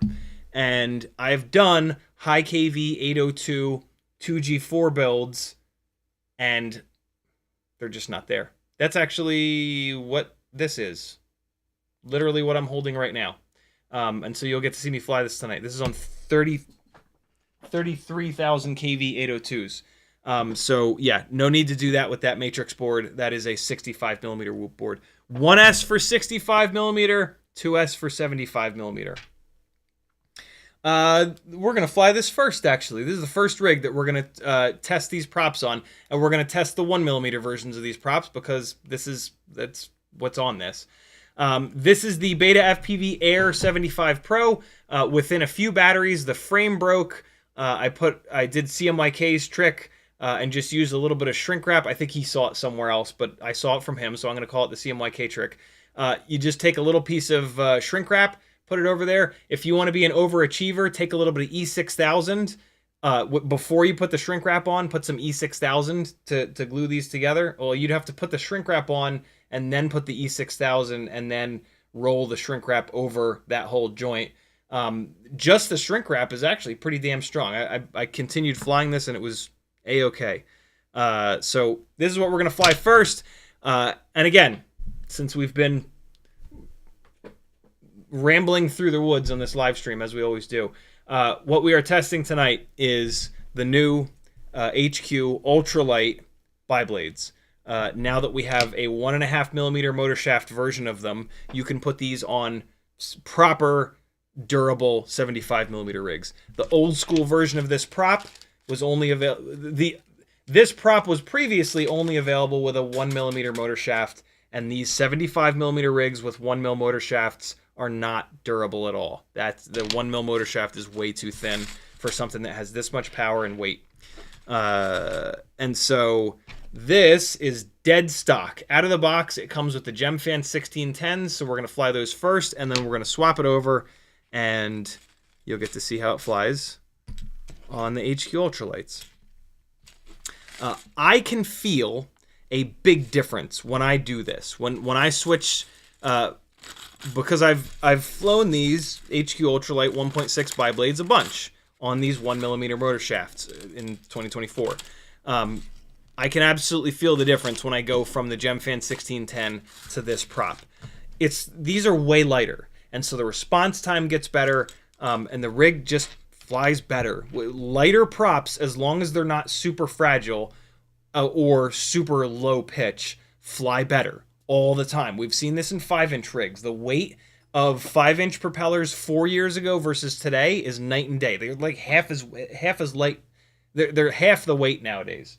And with tiny whoops, it is just as, if not even more important. So first up, Air 75, dead stock out of the box on GemFan 1610s. These are 802 23,000 kV motors that are direct soldered, unfortunately, which is the reason that I haven't upgraded this to different motors and might not. The direct solder motor thing is just obnoxious. Get in there. Jesus, these lava batteries fit tight like tigers in here. My God. Let's see if Teddy comes a-running. Nah, he don't care. Air 75 stone stock out of the box. I'll weigh it. Somebody tag me and say, yo, please weigh that. So, yeah, with pretty much all of these 1S 75mm rigs, the overwhelming... Oh, God damn it. So that was caused by me hammering the throttle not nearly early enough, expecting much better response time, much more power, and not getting it. The overwhelming flight experience on these is a lack of response time. They feel heavy as hell, they feel sluggish, and they feel... It just doesn't feel dialed in, right? One of the big reasons that 5-inch rigs feel so good is that the response time is, like, outrageous. My big problem with these 75s has always been... has always been the lack of response time. Can you get used to it? Sure. Do you want to get used to it, though? No. It doesn't feel as good. And then every single time you fly it, you have to get used to it, right? You go to fly your 5-inch rig or like any other rig that has a better optimized powertrain, and you have to adjust there. So you're constantly having to adjust, which is just kind of obnoxious. Is the flight footage a little bit smoother with a shit response time? Yeah, absolutely. But I would rather have better response time. And then if I want smoother flight footage, I can do it digitally in Betaflight, right? That way I can turn it off and on. By just flying something that has shit response time and then just saying like, oh, but the footage looks better. You can't, okay, that's fine. I can do that too. But then if I want to race it or if I just want better response time, I can easily do that, right? Oh, God damn it. I just heard the camera turn off. Come on now. Yeah. All right, let me... OBS seems to get really grumpy when the camera shits the bed. So let me fix this real quick. All right, that... Nope. Forgot to turn it off and on. Off, on... I can't make that decision for you, Eagle Eye Shooting. You have to make that decision. That's a... you know, everybody is gonna have a different preference there. One is not better than the other. They're all just different. And so, yeah. HDZero is middle of the road image quality, low latency. Walksnail is best image quality, highest latency, but still totally flyable. Analog is cheapest, low latency, and worst image quality, but still decent image quality. And so, yeah, you buy the one that sounds best to you, and don't second guess it. I should have taken this upstairs, but whatever. These 75s, if you put enough stick time in, they are flyable in small spaces, as you're seeing here, but they're nowhere near as enjoyable, and it's a lot harder. You have to work a lot harder, because you have to account for the shitty response time. So I have to hit the throttle earlier for whatever I'm doing. And that is a lot harder to do. And again, you're having to adjust everything that you do for that one rig. And everything else that you've got that's better dialed in, power to weight ratio wise, is going to feel significantly different. And so one of the big keys to flying really good is either flying the exact same thing over and over and over again, or if you're going to fly different stuff, figuring out how to get the response times all into a place where they fly similar, and cutting down on that adjustment period. It's still a bad idea if you want to get really good as a pilot to fly different stuff all the time. You will always run into this problem, but yeah.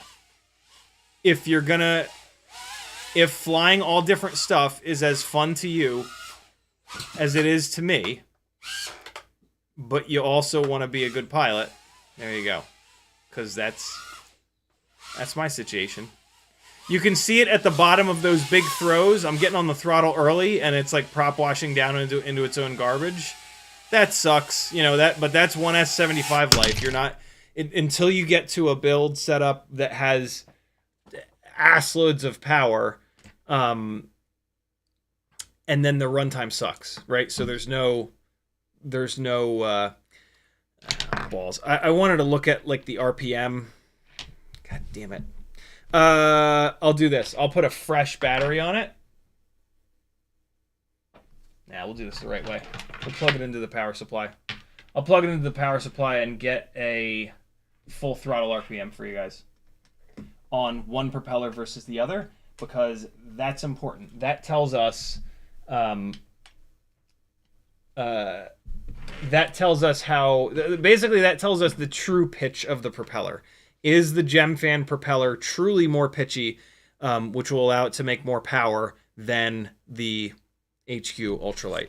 The HQ Ultralight doesn't tell you what the pitch is. It just says that it's a 1.2, I think. I lied. I accidentally told the truth while lying. It's 1.2 pitch. It's 1.6 by 1.2. I accidentally told you what the pitch. I don't know why 1.2 came out of my mouth, baby. I'm that good. So this is 1.2 pitch. The GemFan is 1610, 1.0 pitch. When you look at the blades of the propellers, though, the GemFan certainly does not look like it's a less pitchy prop. It looks like it's a way more pitchy prop. And so we can get to the bottom of that kind of a little bit, not really, but sort of, by cranking these things up in... and seeing the RPM that they'll turn in Betaflight in the motors tab. Got it? So what I'll do is I'll pull two of these propellers off, and then we'll go into Betaflight, and I'll spin two motors up and spin the other two motors up, and away we shall go. This is the clone popper from Tiny-Whoop. It is my favorite of the prop poppers. Each different prop popper has like strengths and weaknesses. This one has the most strengths. The only weakness is the little fork down here is, I'm not going to call it fragile, but it is not indestructible. If you start cranking on a prop and motor, you can absolutely break this. And there goes YouTube. YouTube just shit the bed. When YouTube is about to shit the bed, the stream starts performing like ass. So thank you for shitting the bed, YouTube. I can now refresh, and the performance of the stream will return. Thank you so much, YouTube, for convincing us all to live stream on your platform, and then just continually making it worse for us. That's very, very kind of you to make all of us that live stream want to jump off a building. For the record, this thing is set up props out. I am gonna... Whoa, that went flying. I'm gonna change it to props in, because with these 75mm rigs, they're more for outside, and outside there's a potential that you're gonna do big old dives, and props in performs better on prop guarded rigs and ducted rigs when it comes to dropping elevation. So I'm gonna switch this thing to props in. I'm gonna have to do that before I spin the motors up, because when you spin the propellers backwards, they are much less efficient, and they will turn much less RPM. That's something that we all learned together a while ago, which I find fascinating. It makes sense, you know. They very specifically design these, like, just airfoils, right? The propeller blades are airfoils, just like wings on a plane and all that shit. Airfoils are sometimes designed to be directional. And when you design them to be directional, they do certain things that make them really aerodynamic in that one when airflow passes on them over them in one direction, not necessarily in the other direction. Betaflight is coming up. Let's give it a couple seconds. Actually, really interested to see what happens here. Actually, I'm going to leave the clone popper out. Come on, Betaflight, you can do it. You're a tiny little program on like a 1-year-old computer. I guess this computer's 2 years old. I don't remember, to be honest. This thing's going to look cool with these pink props. It's all blue and pink. Another trans rights or I bites build. Motors. Motor direction. I got to plug a battery in. Nope. I'm going to plug it into the power supply. So this is getting a steady 4-volt power source. No battery sag, no nothing. It's plugged into a Toolkit RC P200 adjustable power supply set at 4 volts. Wizard, start and spin. Okay, motor 1 is incorrect. Let's click it to hopefully reverse it. Hey, it's reversing. Motor 2 is wrong. Click it to reverse it. Motor 3 is right. Motor 4 is right as well. Stop motors. They're all now spinning in the right direction. So motors 1 and 3 are the GemFans. 2 and 4 are the HQ Ultralights. Let me just quickly make sure that they're all making thrust. In, out, out. Okay, yep, they're all making thrust. So, all right, motor 1, this is GemFan 1610. Let me zoom on this a little bit for you guys. And we're looking here at the R. This is the RPM. The more pitchy the propeller, the lower the RPM, right? The more pitch, the more power it makes, the more drag. And so let's see. GemFan 1610. 47,000. HQ Ultralight. 47,000. Not a good sign. I was hoping they would be different. GemFan 1610. 47,000.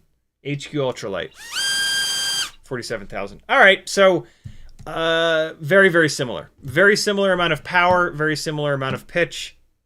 On one hand, I would rather have one make more power so that it would be like, well, if you want the more powerful prop, get this one. But look, one of these propellers has better response time, but is more fragile. The other one is pretty much indestructible with slightly worse response time. It's kind of nice for that to be, right? If one of them made more power than the other, it'd be like, well, fuck, I want more power, but I also want better response time. And of course, whatever you want, they're not going to be in the right combination, right? So we've got two props that are turning the same RPM. What that means is that they should be making damn near the exact same amount of thrust. Yeah, it'll be a little bit different, but you probably won't notice it. The difference in durability and response time is the main difference between these props. That makes choosing one dead-ass simple.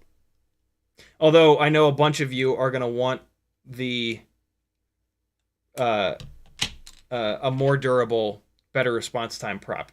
But look, that's hard to do, right? Good, cheap, fast, pick two, you know? Durable, better flight characteristics. Pick one. If we could pick them both, then the other propeller would just never get sold, ever. Oh, I got to put this back into Betaflight and reverse the... I got the rear motors... This is unflyable as it sits right now, because the rear motors are spinning out, and the front motors are spinning it. Is this flyable? No, it's not. It's not, because it would have to run... Yeah, no, this is not flyable like this. I was going to say, did I just figure something out? Can you run props in on the front and props out on the back? No, you cannot. You cannot. If there was a setting in Betaflight for props in the front, props in out in the back, and Betaflight knew that on yaw it would trigger the left side motors or the right side motors. It might be flyable. I'll bet you the flight characteristics would be weird. But yeah, that would have to be done in Betaflight, because as soon as you yaw, Betaflight needs to know the exact direction that each motor is spinning. And the way that Betaflight knows that is right here. And there's no setting for quad X with weird, right? It's just motor direction is reversed. It's just forward and reversed. Know what I'm saying? So I need to now set this to props in, and then I need to go into the motor direction tab and get the motor spinning the correct direction. Because right now the rear motors are props out and the fronts are props in. Motors, motor direction, I understand the risks, wizard. If you like this kind of stuff, tell your friends, yo. Tell your friends to start watching this. Post a link to this live stream somewhere. You know, do that organic marketing stuff. And let's get some new people up in here so that as many people as possible can enjoy these magical tiny whoops that we be figuring out the secret formulas for. Most FPV pilots, when I introduce them to these tiny whoops, are absolutely blown away by how good they fly, and are like, yo, how the hell do these fly so good, and how the hell did I not know about it? Cool. We're now props in on the HQ ultralights.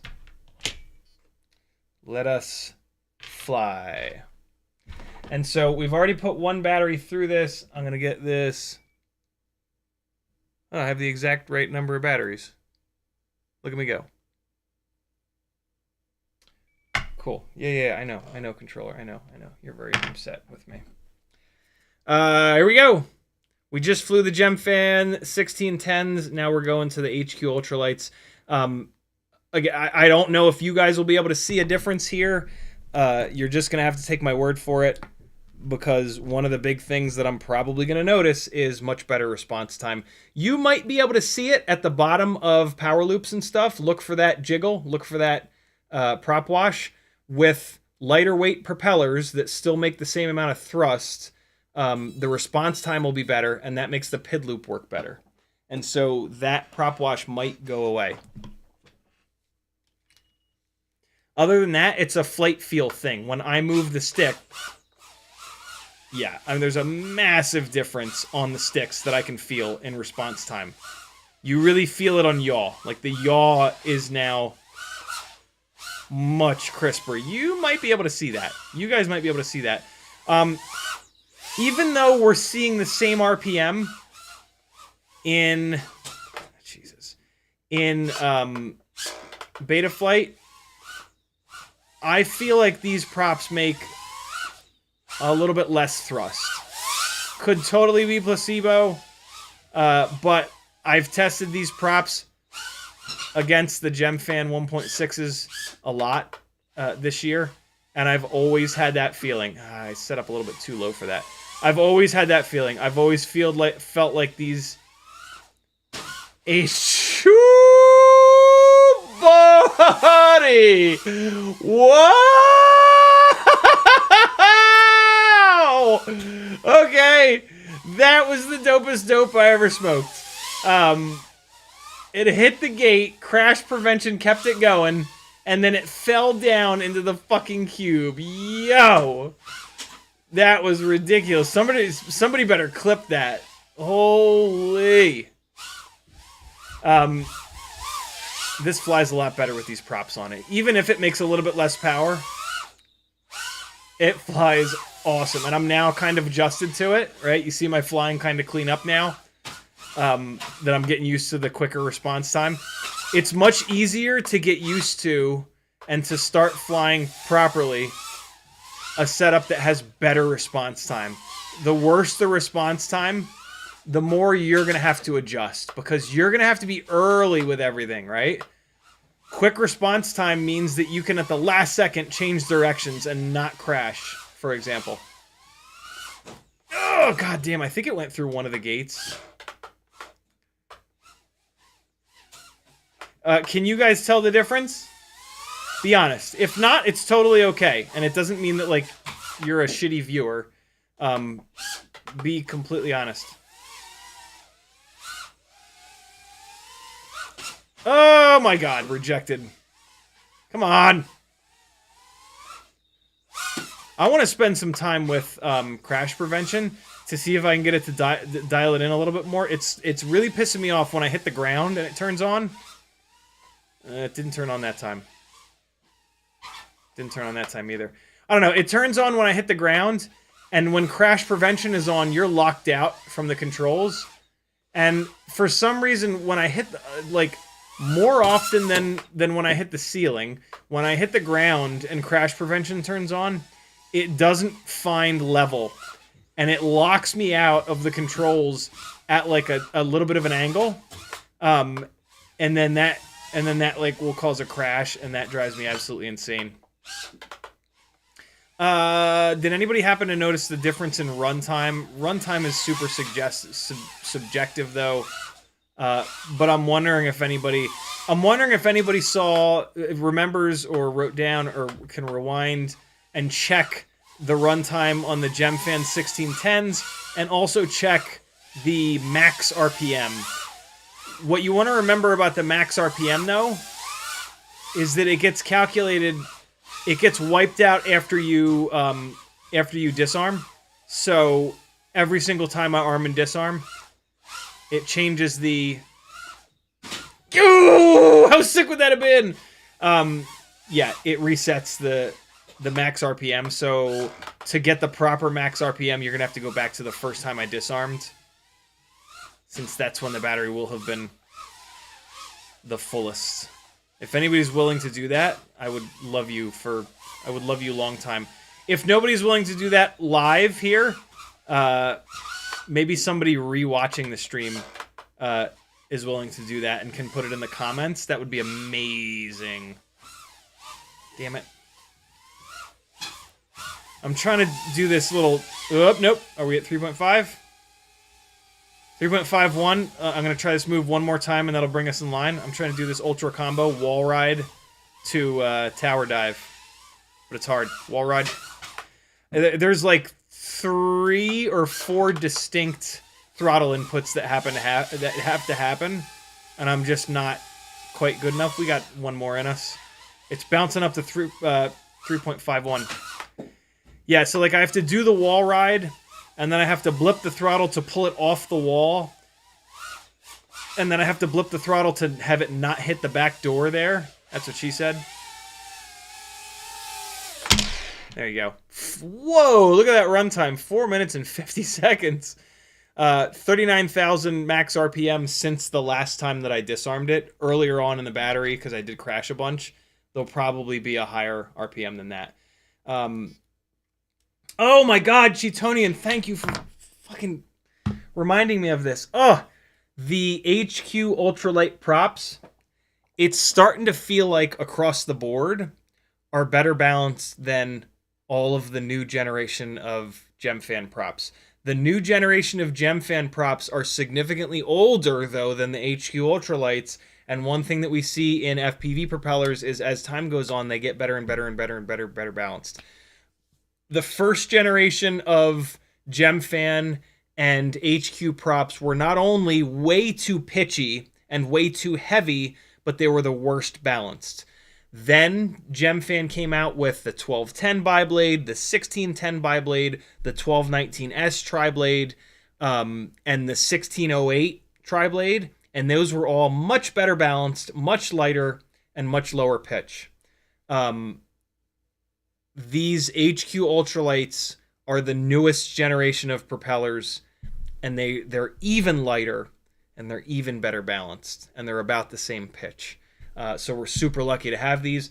I hope that GemFan now comes out with a new generation of Tiny-whoop props that are as light or maybe even lighter. I don't think they'll get lighter. They'll be able to get lighter than these HQ Ultralights without getting way less durable. These are already at like the limit of durability as far as I'm concerned. So hopefully GemFan comes out with another new generation of props that are this same weight, but maybe they're a little bit more durable. And they're as balanced as these. Yeah, these are beautifully balanced. So there you go. There's the Air 75 Oh, look, the frame finally popped out of the... I was wondering when that was going to happen. That could have happened when I was just molesting it here, holding it. But probably happened when it was flying. I should have cut a little bit longer of a piece of shrink wrap here. I should have also put E6000 in there. But yeah, this works staggering. Oh, look, I broke the other one. Okay, so yeah, this is the Air 75 frame. It's the lightest weight 75 millimeter frame for the 1.6 inch props, but it's not nearly as durable as the Mobula7 V4 frame. And so yeah, also this frame doesn't jive with some AIOs. The Mobula7 V4 frame, you can run any AIO in it. So this frame this 75 frame is 1 gram lighter, which is not nothing, but it forces you to run kind of specific AIOs, and it's a little fragile. It's getting ready to break up on the front here too. It always breaks in the same spot. These Air frames, the geometry of the frame, the way that the duct supports are, they dump all of their energy into this one spot, and that's the spot that always breaks on these frames. So maybe there'll be a new version of this frame and they figure out how to spread that shock load out a little bit better so that it, you know, when you've got something that breaks in the exact same spot over and over and over and over and over and over and over again, that's potentially an engineering problem. It's hard to engineer these things because, like, you can't ask CAD, hey, if somebody puts these electronics in it and bounces it off their fucking basement wall 4,000 times, where is it going to break, right? You just design it, and then you got to put it out there, and you see where it breaks, and then the next version of it, you try to maybe beef that spot up or change the design so it spreads the energy out a little bit different. But yeah, there you go. Air 75, done. That thing flies really good. In all fairness, it flies really, really good. Nowhere near as good as the 2S rigs, but still flies good. Next rig up, power-wise, is a... hold on, is this the X12 or is this the 2G4? I think it's the X12. But I've had this build with a 2G4 in it. This is the X12. Okay, so this is a Mobula7 ELRS 1S. It's the camera, it's the canopy, it's the frame, it's the X12 AIO. BT 2.0 converted. I think they still come on PH 2.0. Micro V antenna. Big motor swap. That rig comes with 0802 20,000 kV motors, which are way too low for 1S. They're perfect for 2S, but way too... Ever wonder if a motor is too low for the lower voltage? If it's perfect for the higher voltage, it's way too low of a kV for the lower voltage. So you do a motor swap. You put the Igow 0802 27,000s on it. I have 0802 33,000 kV motors on this. So that's what we're about to fly. And it's on the GemFan 1610s right now. We're now up to 1.5 millimeter motor shaft. So we'll fly it on the GemFans real quick, and then we'll move it over to the other ones. Real descriptive, I know. I got a surprise for you. It's a dog's chest. It's a fluffy dog's chest. Let's blow that fluff around. Oh no. Come back, dog. Come on, dog. We want the fluff show. There we go. Oh, wow. This thing does not like launch mode. Oh, Teddy. How was that for you, buddy? You got a face full. What's this? Okay, this rig is acting weird. The one motor wasn't spinning up. Oh, you dirty rat bastard, you. Now it's unrecoverable. Look what you did, Teddy. Look what you did. Oh, man, I'll tell you what. This Tiny-whoop LED 180-degree BT 2.0 thing makes finding these so much easier. It's got that big, bright pink light, and it was just shining on the wall. I was like, I know exactly where it is. I love these little things. Tiny-whoop.com, BT 2.0, 180-degree with LEDs on it. Awesome, awesome, awesome. Highly recommended. Unless you're gorilla whooping and don't want people to know where you are. because it makes the whoop very noticeable. Away we go. GemFan 1610s on 802 33,000 kV motors. This rig is also a little bit heavier. I forgot to weigh these two rigs. This rig is heavier for sure. The Air 75 is like, oh my god, is the lightest weight 1S75 rig you're really going to be able to build. I wanted to see if I did any damage. So now what we've got is way more KV and way more power. You can see a little bit of prop wash there. I have this thing pretty well tuned. I have a feeling that prop wash is going to go away when we put on the HQ Ultralights. You can see the prop wash again there. I won't change the tune. Oh, shit. So, did you guys notice it bounce off the wall there and just keep going? That is why having propellers that run around the duct properly and they're not too high and they're not too low is magic. Because when you bump into stuff, sometimes the propeller just scrapes right past and you bounce right off and you keep flying. It's stuck in between the gate and the wall. Alright, so I'm going to try to remember to weigh this thing when we're done. Thank you for that, Cheetonian. Let's give this a... No, let's just keep going. Oh, you know what? This core temperature warning makes me happy. Because that is possibly being caused by the propellers not being... You...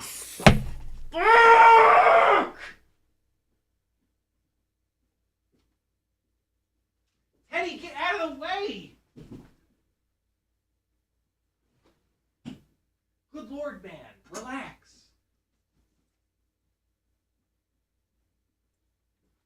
I wish he was a little bit less of a puppy. Just a little bit.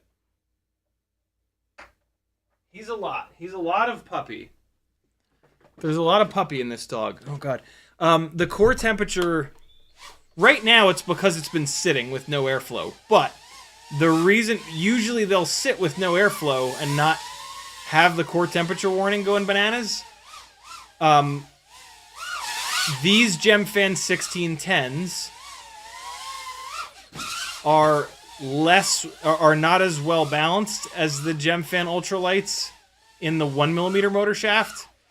And so this core temperature nonsense might not be an issue once I get the HQ.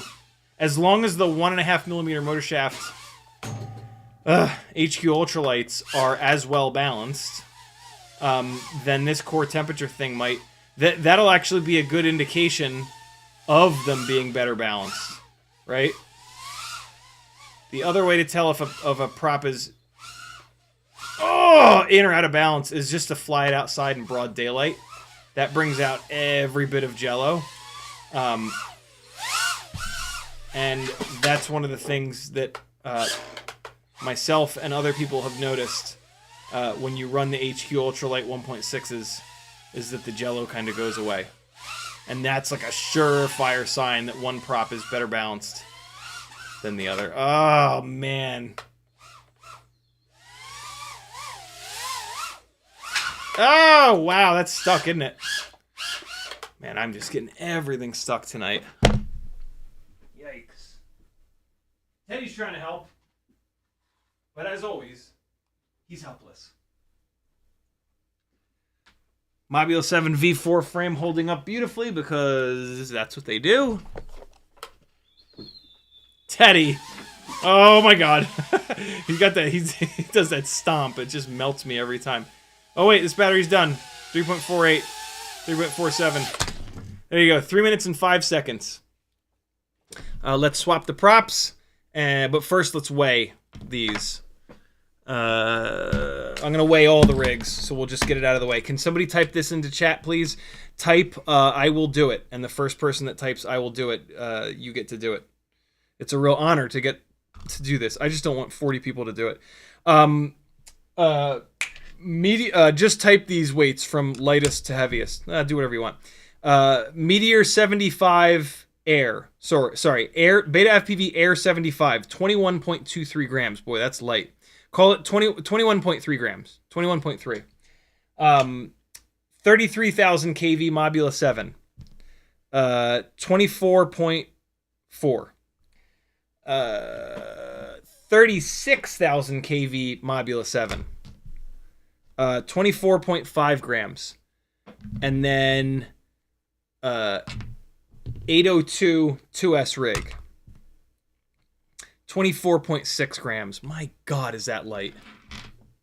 The batteries are slightly different. The 2S 300 mAh batteries are 15.2 grams. The 1S 450s are 12.3 grams. I didn't realize there was that much of a weight difference between the batteries. Makes sense. It's 450 mAh versus 600 mAh, right? So it makes sense there'd be a big difference. Okay. Weights are all figured out. Where'd it go? Nope, that ain't it. Where'd it go? Here it is. Let's swap the propellers over. I'm going to do the same thing. I'm going to pull the fronts. And then we'll swap those, throw it into Betaflight, spin it up, see if we can see any difference now that we're all the way up to 33,000 kV, right? Like maybe those lower kV motors, they just, the higher kV the motor, the more obvious it's going to be if there is a difference in pitch between two propellers. Does that make sense to you guys? High left and high right, we're also about to see if these fit the motor shafts too tight. These are happymodel motor shafts. Let's see if I can just put these on or if I'm going to have to drill them out. Is this props in? This is indeed props in. Please just go. Not a good sign. Oh, nope. They're way too tight. Oh, wait, nope. Hold on. Yeah, nope. It was just hard to get it started. I think it's about right. I kind of do recommend drilling these out a little bit though, because I've seen problems with the hub breaking on the 45mm props. I think we're going to have the same problem with these. And the tighter the propeller is on the motor shaft, the more that hub is just like, I'm about to die and break. Please don't smash into the wall, right? So you might want to drill these out anyway. I'm going to make the durability situation as bad as I possibly can, and I'm just going to run them. They do fit pretty much perfect. This is about right. It's maybe a little bit, if anything, it's maybe the tiniest little bit too tight. Which again is why, yeah, you might want to drill it out. But yeah, that is not, I do not have to get these on, right? When you start to make faces, you're pushing too hard.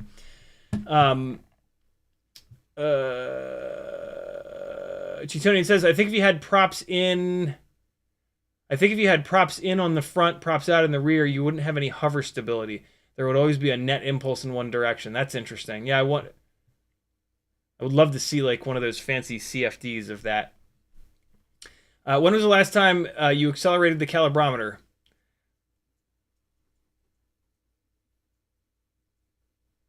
Well, that is a great thought. But when I hit the walls, that is a great thought. Let's check it. I mean, all we have to do is plug it in, and we can see. It's a really good thought. You know what, though? It's happening to multiple different rigs, and so it should be fine. When I smash into the gates and the walls and stuff, yeah, see, we're fine. I mean, it's off the tiniest little bit, but like when I hit the carpet sometimes and crash prevention comes on, it'll have like 30 degrees of angle is where it'll correct. And it happens across all different rigs. Really good thought, though. And public service warning, if you're going to run crash prevention, it turns on the accelerometer. So if you haven't calibrated your accelerometer or accelerated your calibrometer and it's like this, it's going to correct to that every single time. When I hit the ground, it does this weird thing where it corrects to some awkward ass angle.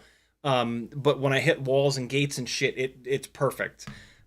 So yeah, what might actually be happening.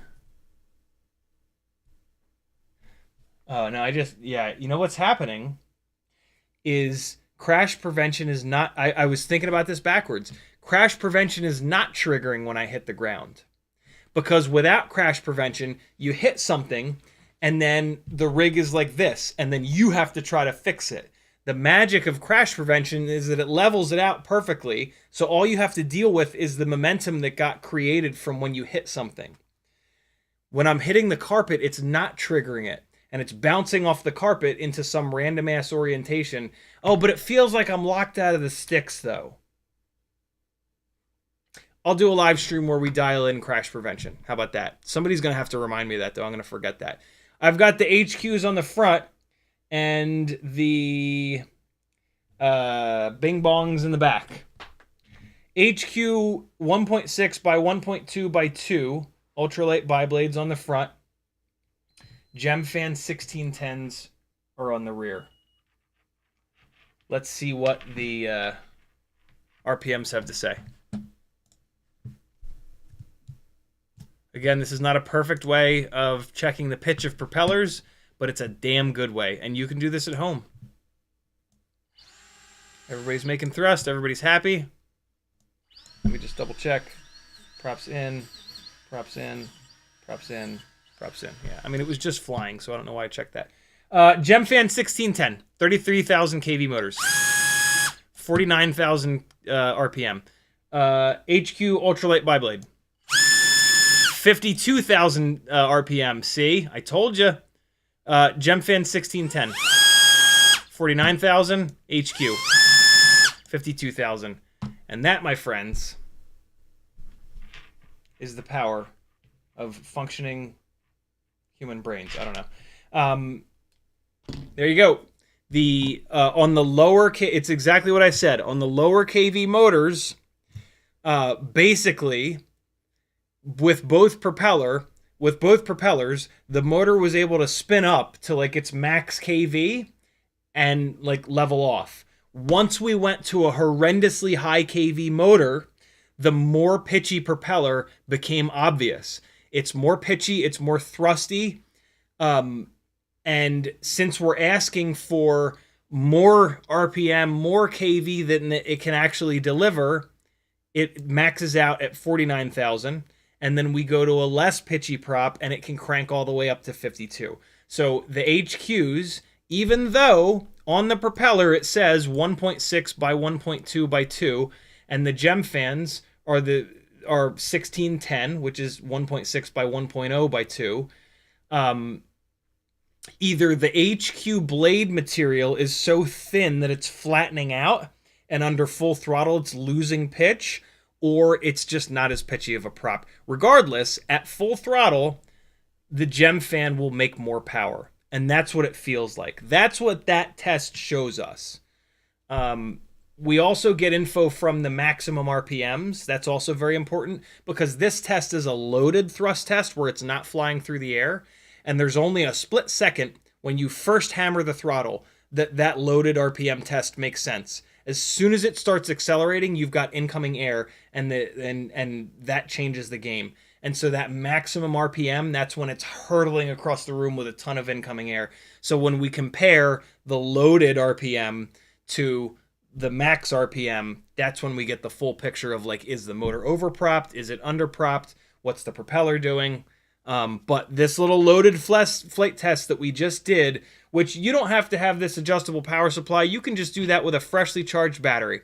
Put the freshly charged battery on with 4 motors like that, bang, bang, bang, bang. It's not going to discharge enough to make a difference. Even if it does, you're testing prop A, prop B, prop A, prop B. So you'll get, if between these two, you see like you'll figure it out. You've got 2 different things you can compare to make sure that the voltage isn't sagging too much. If it really bothers you, put the battery on the charger, make sure it's done, plug it in, run 1 motor, put it back on the charger, wait till it's done, plug it back in, blah, blah, blah.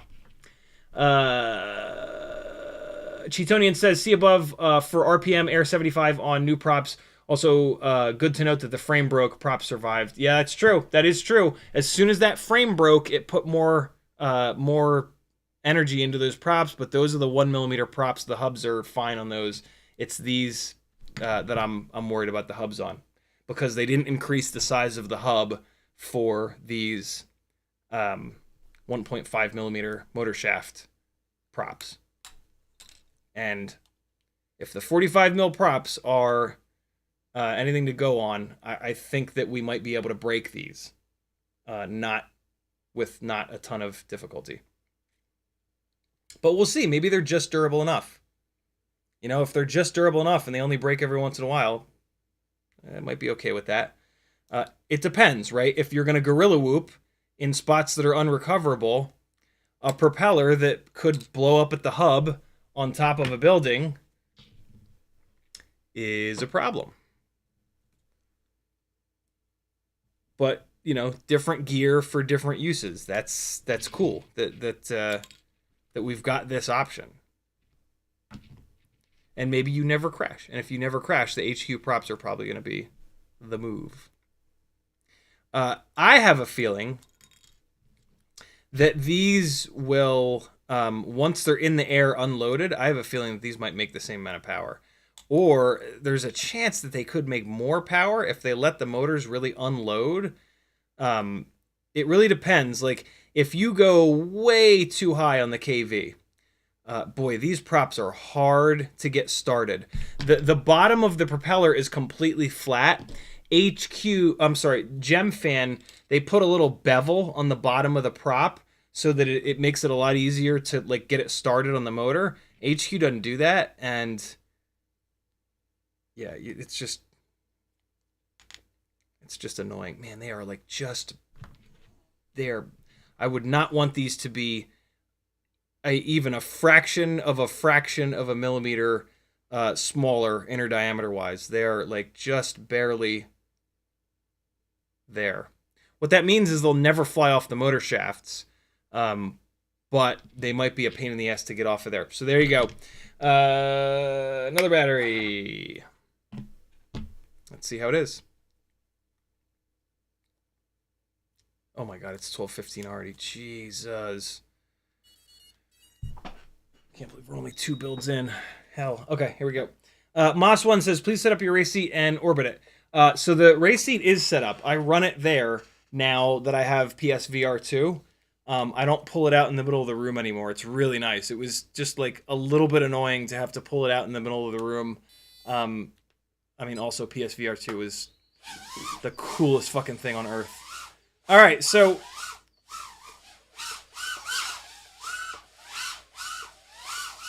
I'm trying to see about the power. It's got less power. It's got plenty of power for what it is, but for a 1S75, but the GemFans make more power. Oh god.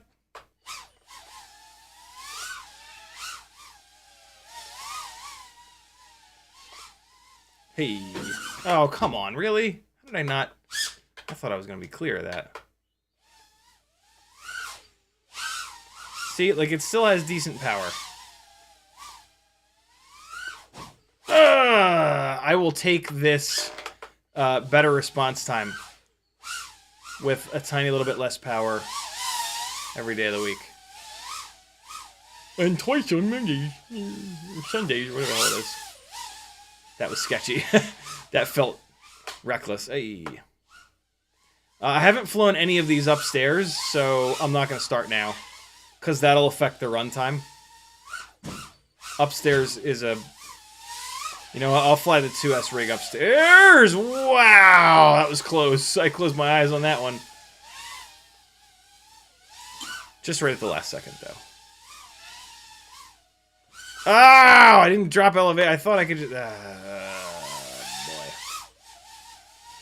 boy. I'll have you notice that there's no...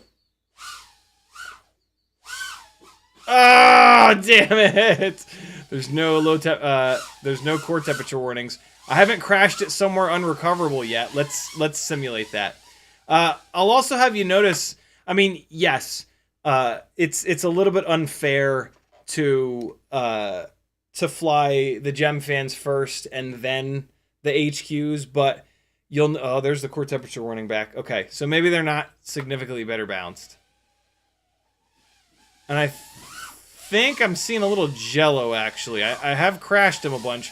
One of the problems with the HQ Ultralights, even though they seem to sometimes be better balanced out of the packaging, with them being more fragile, they will get bent up in crashes and they will come out of balance. So the jello that I'm seeing is potentially from some of the crashes that have happened so far. But basically, I don't necessarily think, unless, and I'll look when I'm done this battery, I'll look to see if any of these props are bent up, but initial impressions here are that either the GemFan 1610 1.5mm shaft props are properly balanced, or these might be... There's no difference in balance, it doesn't look like, between either of the... well, there you go. And it's stuck. Either of the 1.5mm prop options. With the 1mm prop options, there's a difference. Sorry. With the 1mm versions of these props, there's a difference. Ugh. Ugh. That all makes sense? Everybody still with me? I'm going pretty deep down the rabbit hole here, friends. If you're getting lost, it's not you, man. It's, you know, this is what we do. I'm going to spin these up in turtle mode as slow as I can, and that'll tell me if one prop is banged up.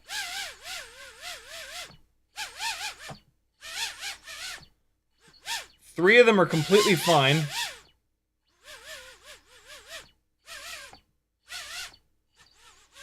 Nah, the props are fine. I'm surprised that there's any jello. What I'm going to say is I don't think that these are any better balanced than the GemFan 1610s. Fuzzy boy! Oh god, 180 is way too high. Look how quick it came down.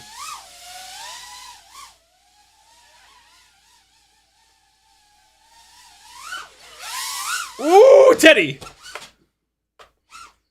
Homeboy almost got a free haircut. 3.52 at a hover. We got another couple seconds here.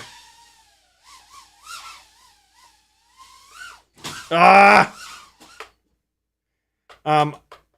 With quicker response time, with lighter weight propellers, you crash less. I still crash, but I definitely do crash less. I over-discharged the battery a little bit. Take like 10 seconds off that runtime. Like 350 is what I would say the runtime is for this. I forget what the runtime was with the 1610s. Sorry, guys. Maybe somebody in chat will be nice enough to go back and look. Let me get caught up on chat real quick. Witchcat says, do you have any suggestion for the best analog FPV monitors for DVR on Amazon? VRO3 isn't really the best, and I figure I could ask for a good recording monitor for the holidays. I have no idea. If the HDZero monitor will work with analog, that's certainly going to be the best, because the HDZero DVR is magic. It deinterlaces, and it also doesn't skip frames as often. So that would be the best. All right, caught up on chat. So there you go.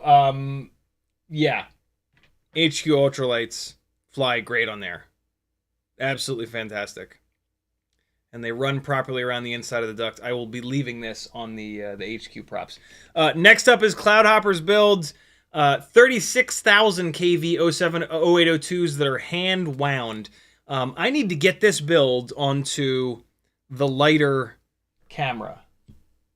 I have one right here. I'm going to do it right now. Because it won't take long at all. Watch this. We're going to weigh this before and after. This is going to be a long live stream tonight, motherfuckers. Hope you didn't have any plans for Thursday. I mean, Christmas is a week away. What are you really doing tomorrow? You're not going to do shit at work, be honest. The weight with... I'll just take it off and weigh it. All right, check this out. So what Cloudhopper did here, since the Runcam Nano 3 is no longer available, one of the camera options, one of the camera canopy options is the new school Mobula7 canopy that has screw mounting on the side. I'm going to show it to you in a minute. And if you do that, now you can run any of the cameras that have any of the 14mm cameras that have the screw holes in the side. In this case, I believe he's got a Caddx Ant in here. I'll tell you in a second. But what I need to do is pop this up so that I can get access to the camera plug. And so that means going like that. All right, there we go. And so we've got this and this. And so let's unplug that. Okay.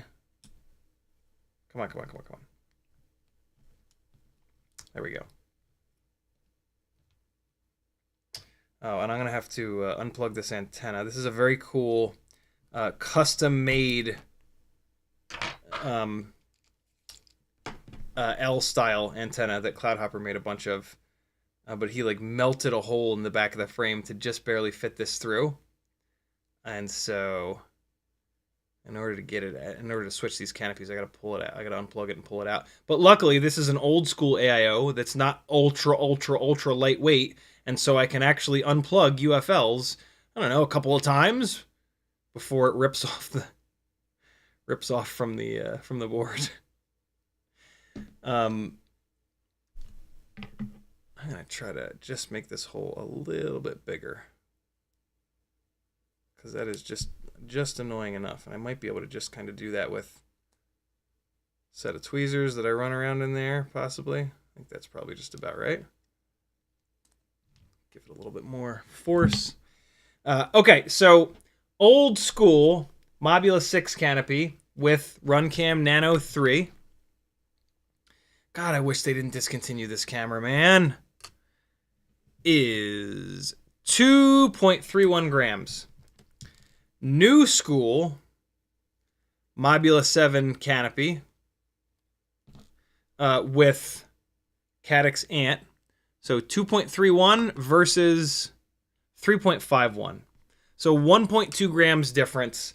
That's a real amount of weight, man. Like there's no getting around that. I also don't like the Caddx Ant as a camera. It does not do well indoors.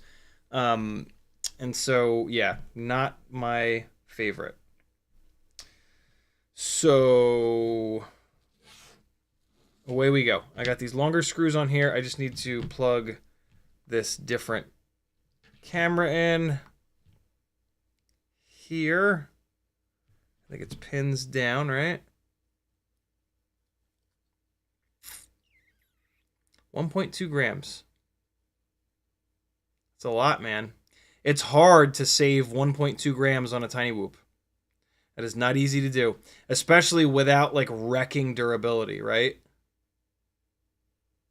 And we're actually, you know what's really funny is we're actually improving durability. The old school Mobula 6 canopy is a tank. The new ones they're not bad, but they're not tanks. The new style canopy, which I'm going to show you right now. So here's the difference in how they look.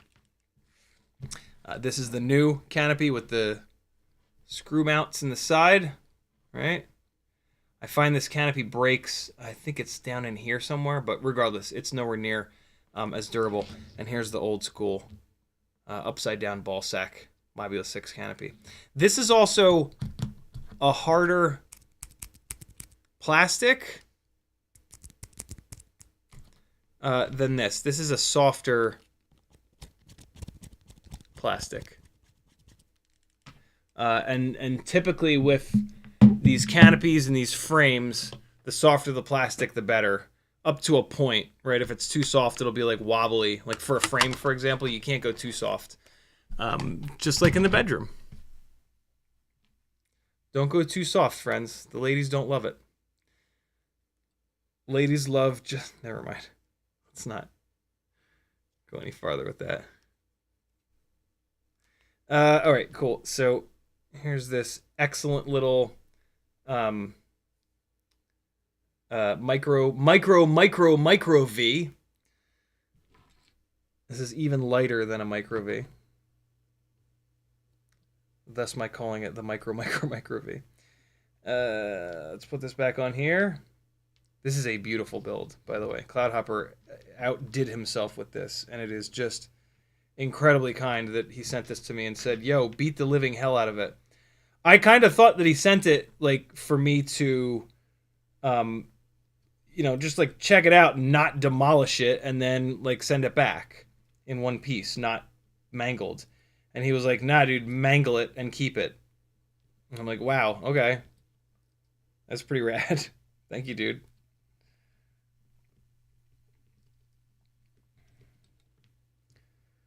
Oh, you little fiddly bastard. Get in there. This antenna is very short, so that makes it hard to plug in, but I think I just got it. Yeah, it's on there. There he goes. Cool. All set. And then canopy go down.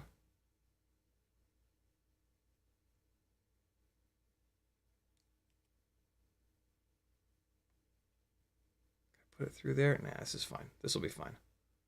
All right, there we go. Hopefully this is one of the good Nano 3s that doesn't have that stupid purple junk in the top right corner. You'll get to see when I get to see it. I just pulled it out of the box.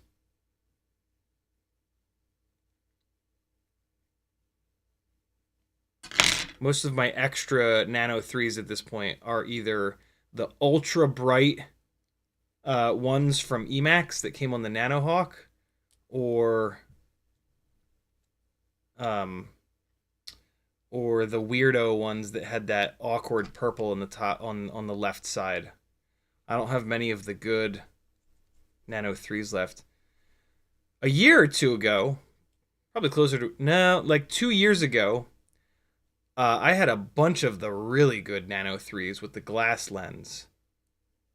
But they got broken in Maggie's old rental place, that had that really cool railing up above and in front of the front door that we would dive down. I miss flying that, dude. That was an awesome spot to fly. I wish I'd had some of these mega powerful, mega lightweight rigs back then. But also, I was nowhere near as good of a pilot back then. Even flying those rigs with where I'm at now as a tiny whoop freestyle pilot, that's a thing. It's a job description right there. I could do a lot more in that space nowadays. One of the things that's happened over the years is I've been able to basically just like speed my reaction time up. And that's really, really important when you start to fly these things hard, because it just like, yeah, things are happening so much faster than with big outdoor stuff, 3-inch, 5-inch, big power stuff. Just because stuff inside the house is so much closer together, right? Like all the gaps are closer. Everything is, you know, it's like the cube and then another cube. It's like go, go, go, go. Whereas outside, it's just like a hole in the roof and then a door, and they're a couple of 100 feet away, right? And so the pacing when you're flying inside is a lot quicker, and it's taken me a long time to kind of adapt to that. All right, so this is on the GemFan 1610s. These are the last two 1S 450 mAh batteries that I've got. Danzilla got his RC and Power Tono 2 19,000 the mail today. You got orange. Ew. Danzilla, if you do I have a Tiny Whoop 180 degree BT 2.0 LED thing in orange. If you do an Etsy order, I'll sell it to you for $5. I've already made it. It's here somewhere. If you do an Etsy order, throw something out on the order that's $5 and then put in the note, remove so-and-so item, and swap in the orange Bing Bong, and I'll swap it in for you if you're interested. It's here somewhere. I think it's in here. Look at this thing. I love these things so much. If you can you guys tell? There it is. There's the orange one. I just love them. They're also lighter than the 180-degree Betaflight Bluetooth Bing Bong. Bluetooth BT 2.0. When did you put the order in? If you put the order in like today or yesterday, I haven't shipped it yet. If you put it in before that, then I've already shipped it. But let me know. I'm going to put this there. It's right there. It's your responsibility to remember that I put it there. Like tomorrow, I'll look at it and be like, what did I put this here for? And I'll put it right back in that bag that I just took it out of. Here we go. 36,000 kV hand-wound Cloudhopper motors with a Cloudhopper build on the GemFan 1610s. Let's see what happens when we get all the way up to 11 billion kV.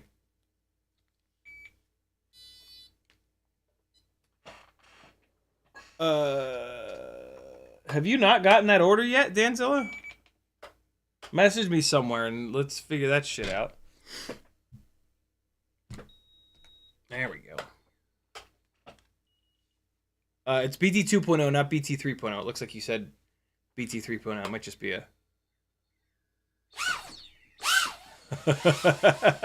Sometimes I like to surprise them.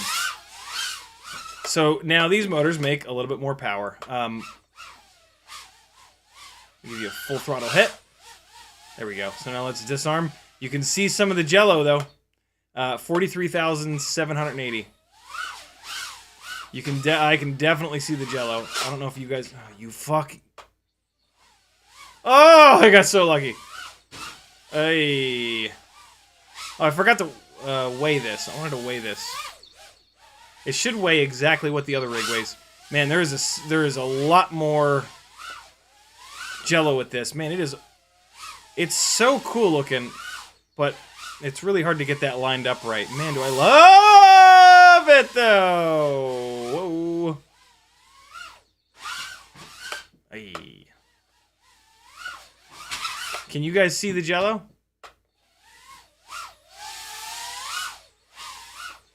Nope, I turned the wrong way. Almost pulled it off, turning the wrong way into it, but not quite. Oh! Ah! Boy, that dive is tough with these bigger quads. It's tough with all quads, but it's especially tough with these fatties. Ah! Ah! Chair is always like right in the wrong spot. Ah! I think this battery might be jacked up because it is saggy and it's only been a minute and a half. Let's keep going though. Ah! Why?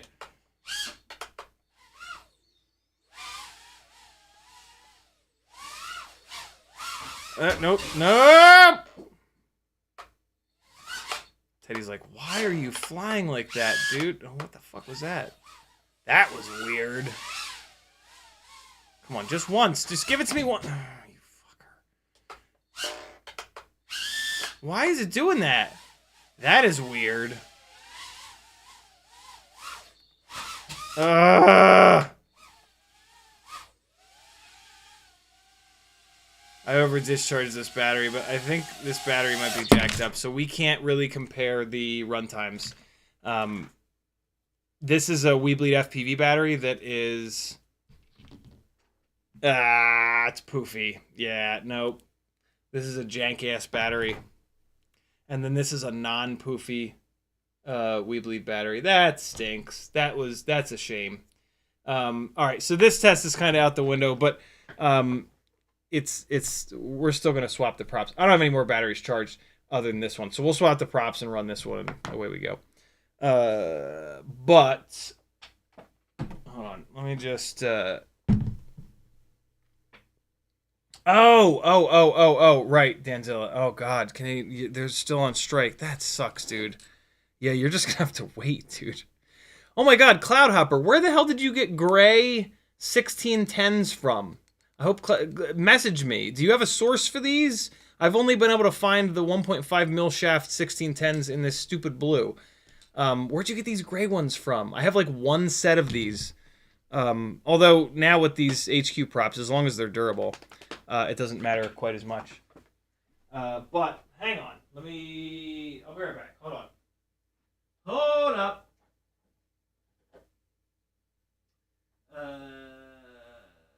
Is there a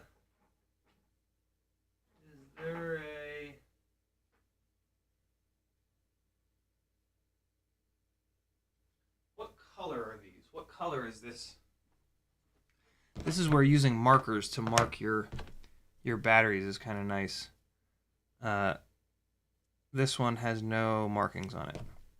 But this one's blue. And so there's blue. This might have previously been red. This one has no color on it.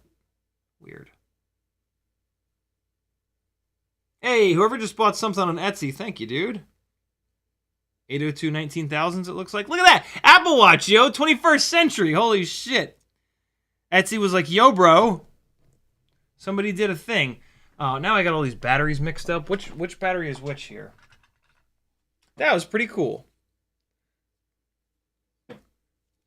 We're in the future, guys. We're in the goddamn future. And I don't like it. One of these batteries is charged. I now have to find it. That's blue. This one's red.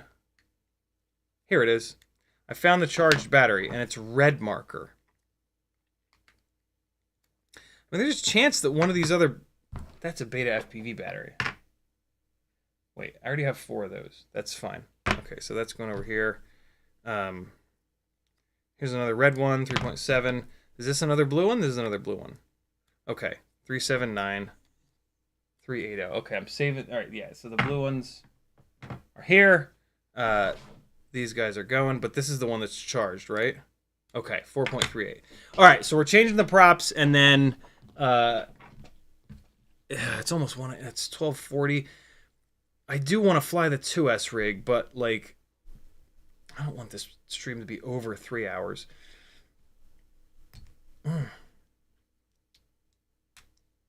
All right, a set of gray GemFan 1610s. Ooh, how fucking nerdy are you that you care about that? That's me kind of talking to myself, but somebody else is like, oh, I'm jealous.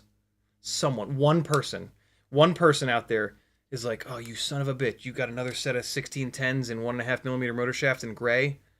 I need them.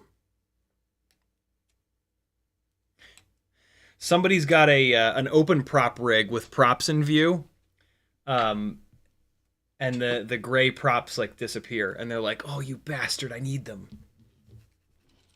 There it is. It's Danzilla. This guy is like all gray and clear, so we're gonna do this very cool emerald green color that they also make these props in. I think these are the only 2 colors: the smoke crotch gray and this green. This green is gorgeous. That other build, though, has like these blue motors, the old school blue Igow motors. And so, yeah, I didn't want to do the green. I don't necessarily like green and blue. If I get some red on there, though, that'd be cool. Get the RGB thing going. That'd be fun. All right, we are props in. So this is the RS 0802. Same deal. These props fit pretty much perfect. Hold on. Is that down all the way? I guess so. Yeah, I guess it's down all the way. 1.5 Cheetonian. The 1mm 1610s, you can still get those in smoke crotch gray. That's no problem. It's the 1.5s that it seems like they did a run of them and then they stopped and they never made them again, because you used to be able to get them and now you can't. Is that the most insulting sentence I've ever said?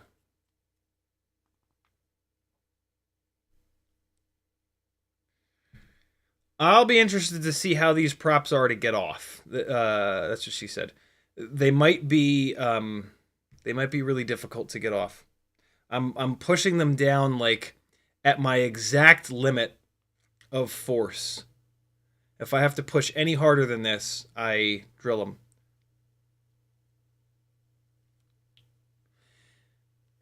You know, I just noticed that the RS 0802 motors, they don't have C-clips on the top. I don't love that. I prefer there to be a C-clip up on the top of the motor shaft. So, I don't know. The RSs might not be the durability. They might not be as durable as the other Happy Model 802s. I don't know.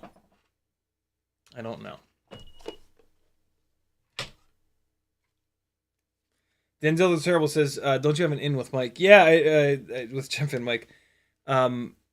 Yeah, we used to talk all the time. I haven't heard from him in a while. But I never thought to ask him.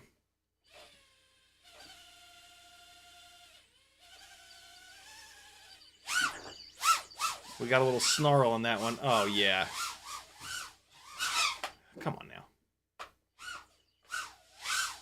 Oh, God! I just hit something hard. Let me make sure it's not something that's gonna spill. Nah, there's no liquid on the table.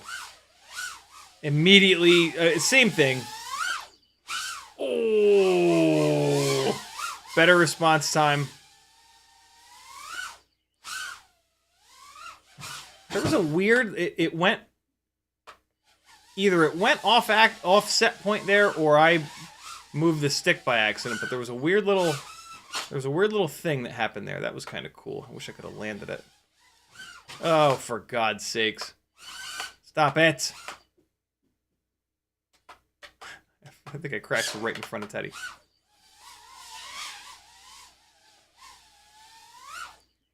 Missed it. No, something's happening. On the really hard catches, it's bobbling. It might be dropping an arm for a split second. Hold on, I gotta scratch my nose. Yeah, something weird's happening. Ah! That was a very half-assed attempt. It's not doing it every time. It's done it twice, though.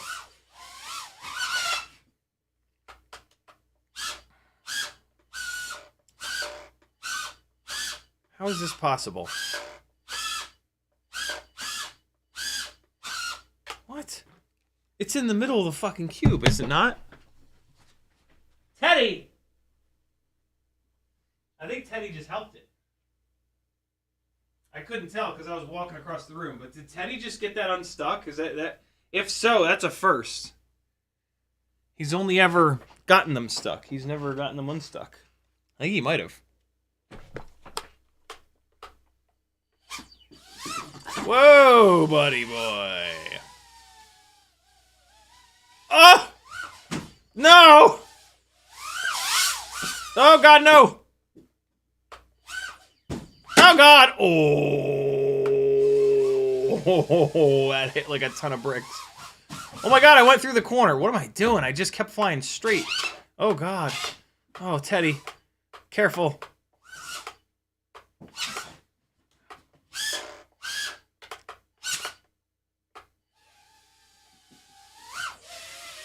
Did the dog just get it unstuck again, kind of? Oh, man, I am having just a hell of a time getting into that fucking dive, man. I mean, getting into there is not a problem. It's getting out. What the fuck was that? This rig be doing some weird-ass shit. I think I just went over the top. I've never even thought to try that. It's because there's no gap up there. Why would I ever try that? It'll just eventually happen by accident. Oh, God. Let's try this again. Man, nah, I'm not dialed in on this. Maybe I swear to God, it's not that difficult with the 65mm rigs.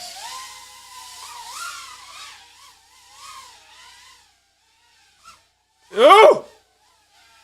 I can't believe I didn't just crash.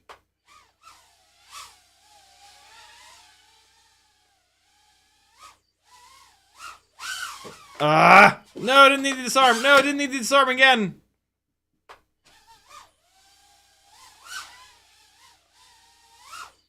Oh my God, I'm just doing nothing right.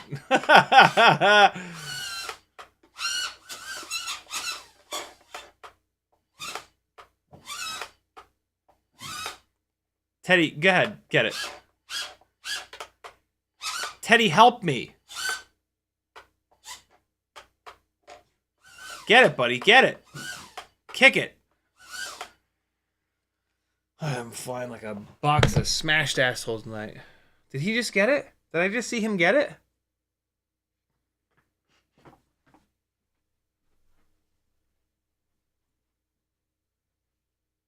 Nah, it was jammed. It was jammed under the corner pretty good. He could have gotten it. If he knew how to do it. Oh, for fuck's sake. You know what I don't get with the X12 on 2S? Core temperature warnings. Ever. Oh God, I ran this battery way too far down. Yo. Okay, yeah, so the runtime, you know, as you see there, that's like a minute and a half more runtime. That first battery was junk. This battery is now potentially junk. I didn't run it down that low. But... yeah, there you go. HQ Ultralight 1.6s. I don't think I have it in me to fly the 2S rig. I'll fly the 2S rig. No, because it just takes a while. We're gonna leave it there. 2S would be less sensitive to the pitch of the prop because it's got so much more grunt. Also, the 2S setup is motor limited. The motor limiting does not function in the motors tab. So going up to 100%, I'd be really cranking the shit out of those motors. That'd be a bit much. That seems a bit violent. Cloudhopper's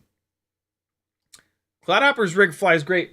I'm gonna fly these outside, and I'll give you guys some flight footage maybe next time of what these 1S75s fly like outside with these lighter weight propellers. You know, the response time is better. That's great, but it's not. It's not enough for me to say like, oh, 1S is now saved. 2S is the way to go. Here's another cool thing with 2S. It's going to be a lot less sensitive to the weight of the propellers. So on 2S, the ultra durable GemFan 1610s are kind of a no-brainer. And so you can run the more durable prop, and you're barely sacrificing any flight characteristics on the 2S rigs because they're just so grunty. They've got so much power. You know what I mean? So yeah. Almost there. Keep moving to get to your goal. I turned on the activity nonsense on the watch. And it's trying to convince me to. It wants me to stand up. And I've almost met my stand goal for the day. I didn't wear this when I was actually outside though, so it doesn't know what it's talking about. Yeah, I'm gonna. This is gonna be me revisiting 1S75s a little bit here. Which some of you that are being stubborn about 2S I'm sure are very happy to hear. But yeah, on the 2S rigs, I don't really think that I'm going to swap the propellers over. They have... I am going to test the tiny lifters. broad daylight with the Insta360 Go 2 on these HQ props to see if there's any difference in jello. But from what I saw tonight, I don't necessarily think that these are significantly more balanced than the 1610 1.5 mils. Teddy, holy shit. You are just going in. Hey, boy.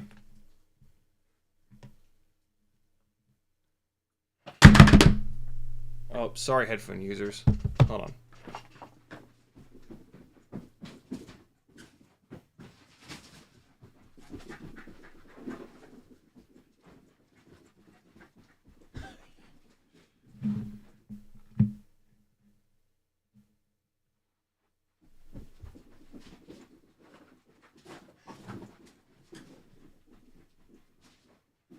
Ah! He changed direction. Ah! Got you, you little shit.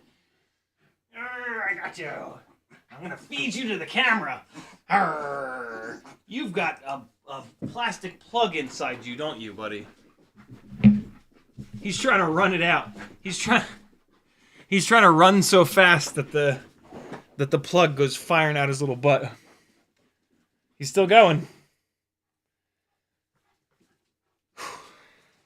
That's what we do, man. That's what happens after the live streams. Gotta run his little ass. You're a crazy little dog, you know that? Good boy, though. Let me get caught up on the chat and we'll shut this down.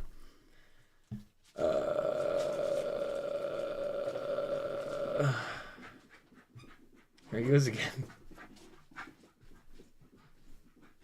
Holy shit, man. Calm down, buddy.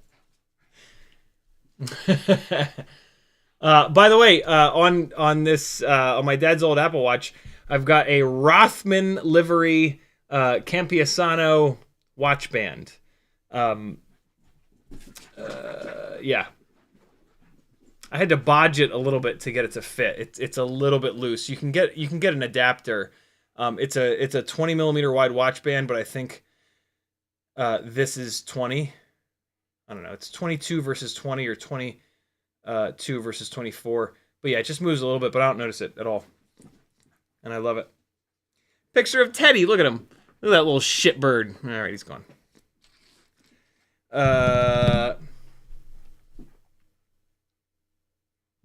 Cheetonian says, yeah, I have literally 4 of the gray ones. Cheetonian also says, go look at Weebleed. He has 1610 1.5s in red and dark green. Ooh, very cool. The dark green is Vegan's color. The red I'm very interested in, though. That's awesome. Cheetonian says, nope. Cole Power says, just in case he didn't help, get that dog a treat. Stat. Yeah, right. Just in case he did help. Cole Power says, do the corner dive to the right towards the wall, roll to the left into the dive. Yeah, I started doing...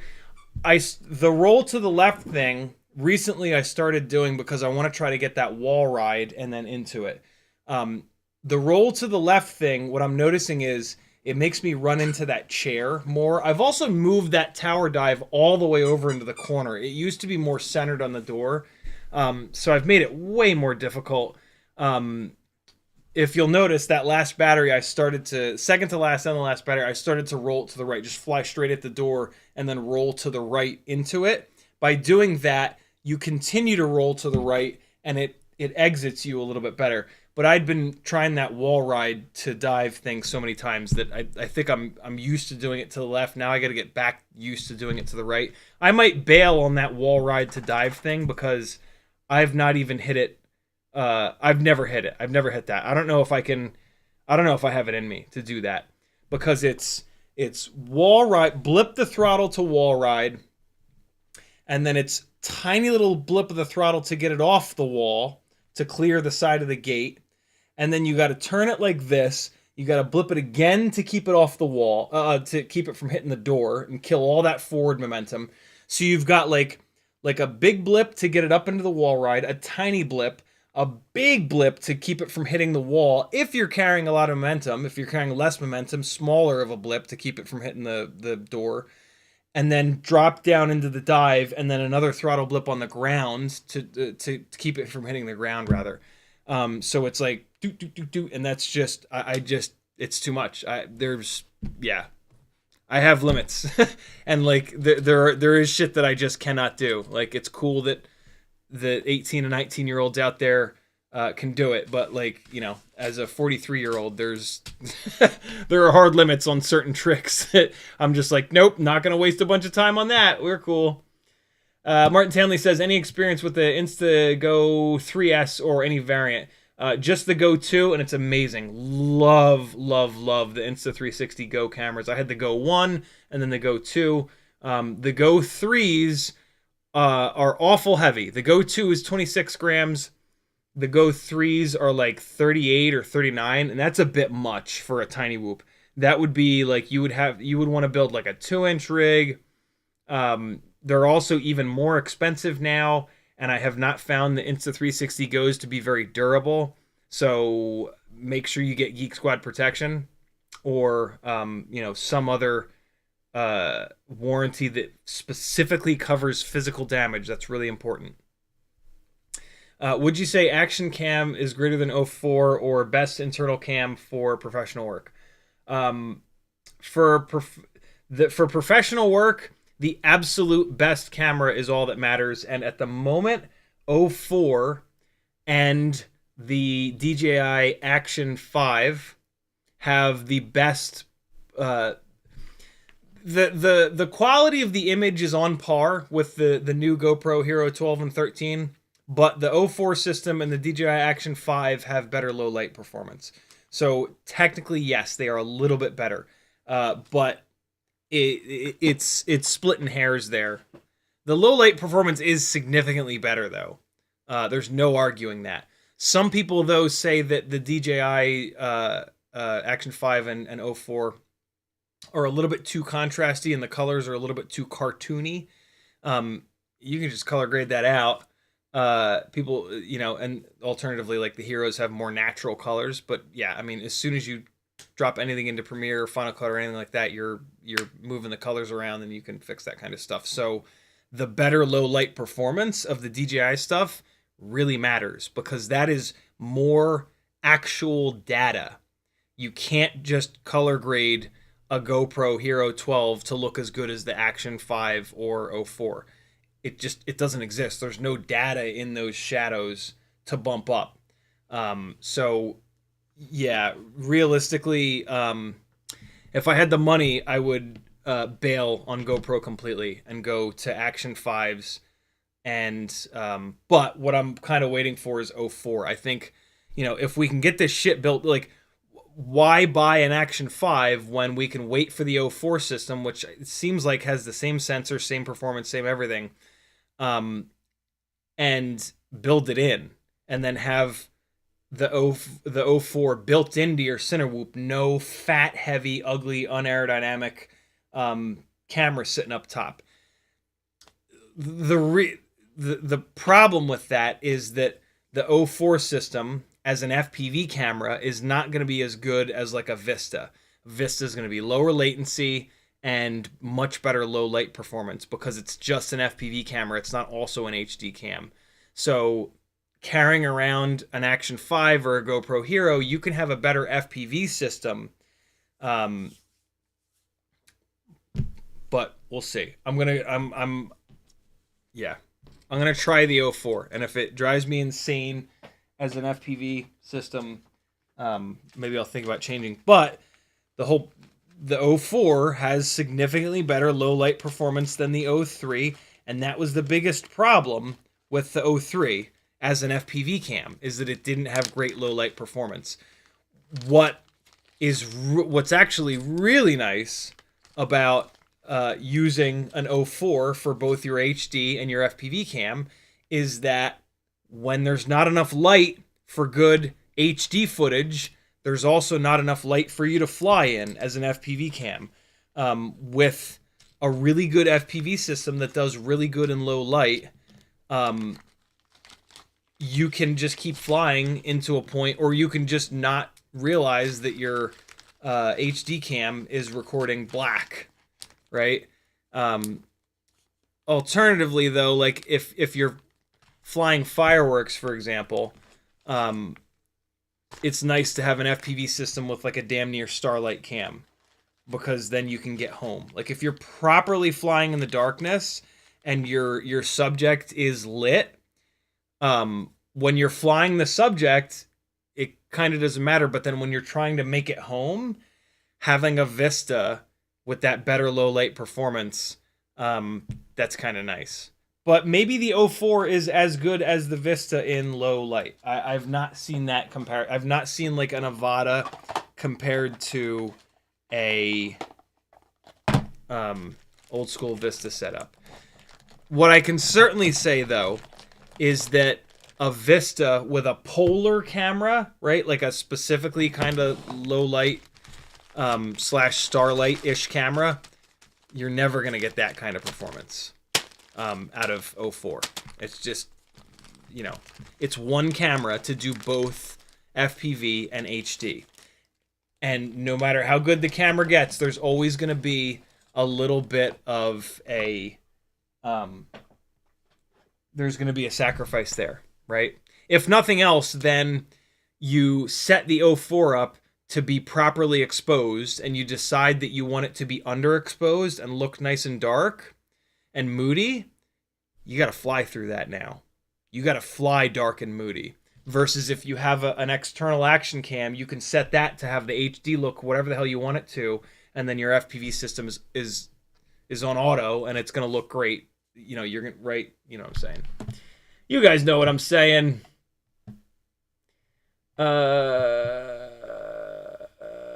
Cheetonian says the higher RPM on 2S makes the balance difference between the 1610 and HQs more apparent. Yeah, but we don't typically see if you're getting the Jello at full throttle. Yes. Most of the Jello that I get is around cruising throttle and a little bit above cruising throttle. And so all that matters there is all up weight, right? The higher the all up weight, the higher the cruising throttle. So what really matters is the weight of the rig, because that's going to determine what the RPM is at cruise. And that changes at different speeds of cruise, right? But like it, yeah, usually we don't see Jello at full throttle.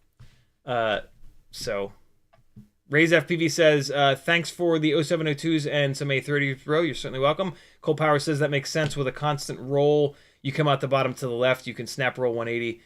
You can throttle blip into the snap roll to minimize lateral thrust hard with a tiny whoop. Yeah, it's just, it's all happening so fast. You know, like one of these 19-year-old racers, they'd be able to knock that out in 14 seconds. But yeah, I'm old and slow, and I also don't look. I would probably not like the way that looks, right? I like a little bit more separation. Like I've had to speed my flying up quite a bit for tiny whoops, just because it's tiny whooping inside the house, and like things are going to happen faster.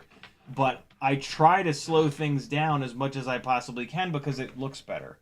And so I would rather, you know, those tricks that are going to require me to like put a bunch of inputs right on top of each other, right? Like the stick bang stuff, like the Vanny rolls, like all that nonsense, right? I hate the way that stuff looks. It's too much.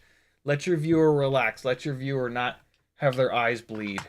Is my motto. Thanks for hanging, friends. It's 1 a.m. Go to bed. I'll see you guys on Friday.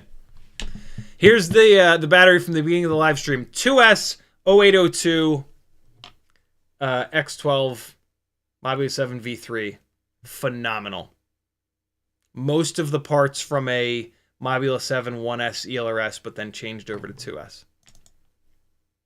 Much, much, much better than light years better than this rig on 1S. These motors are trash for 1S. Love you. Bye. See you Friday. CiottiFPV.com. Support me. I'll keep doing it. If not, I'll die.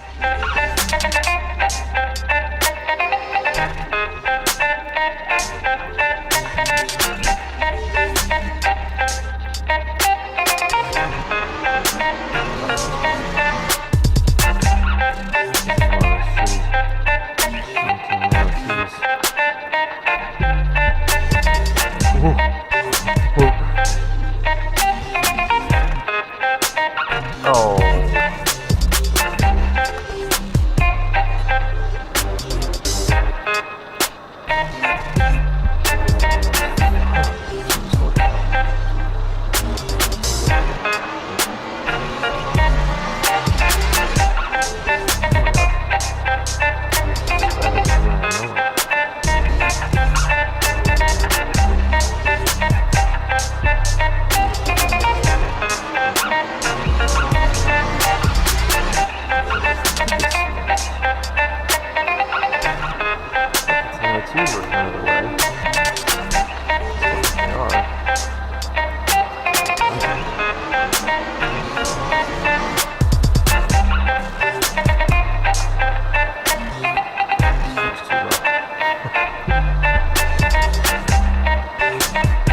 up, never give up.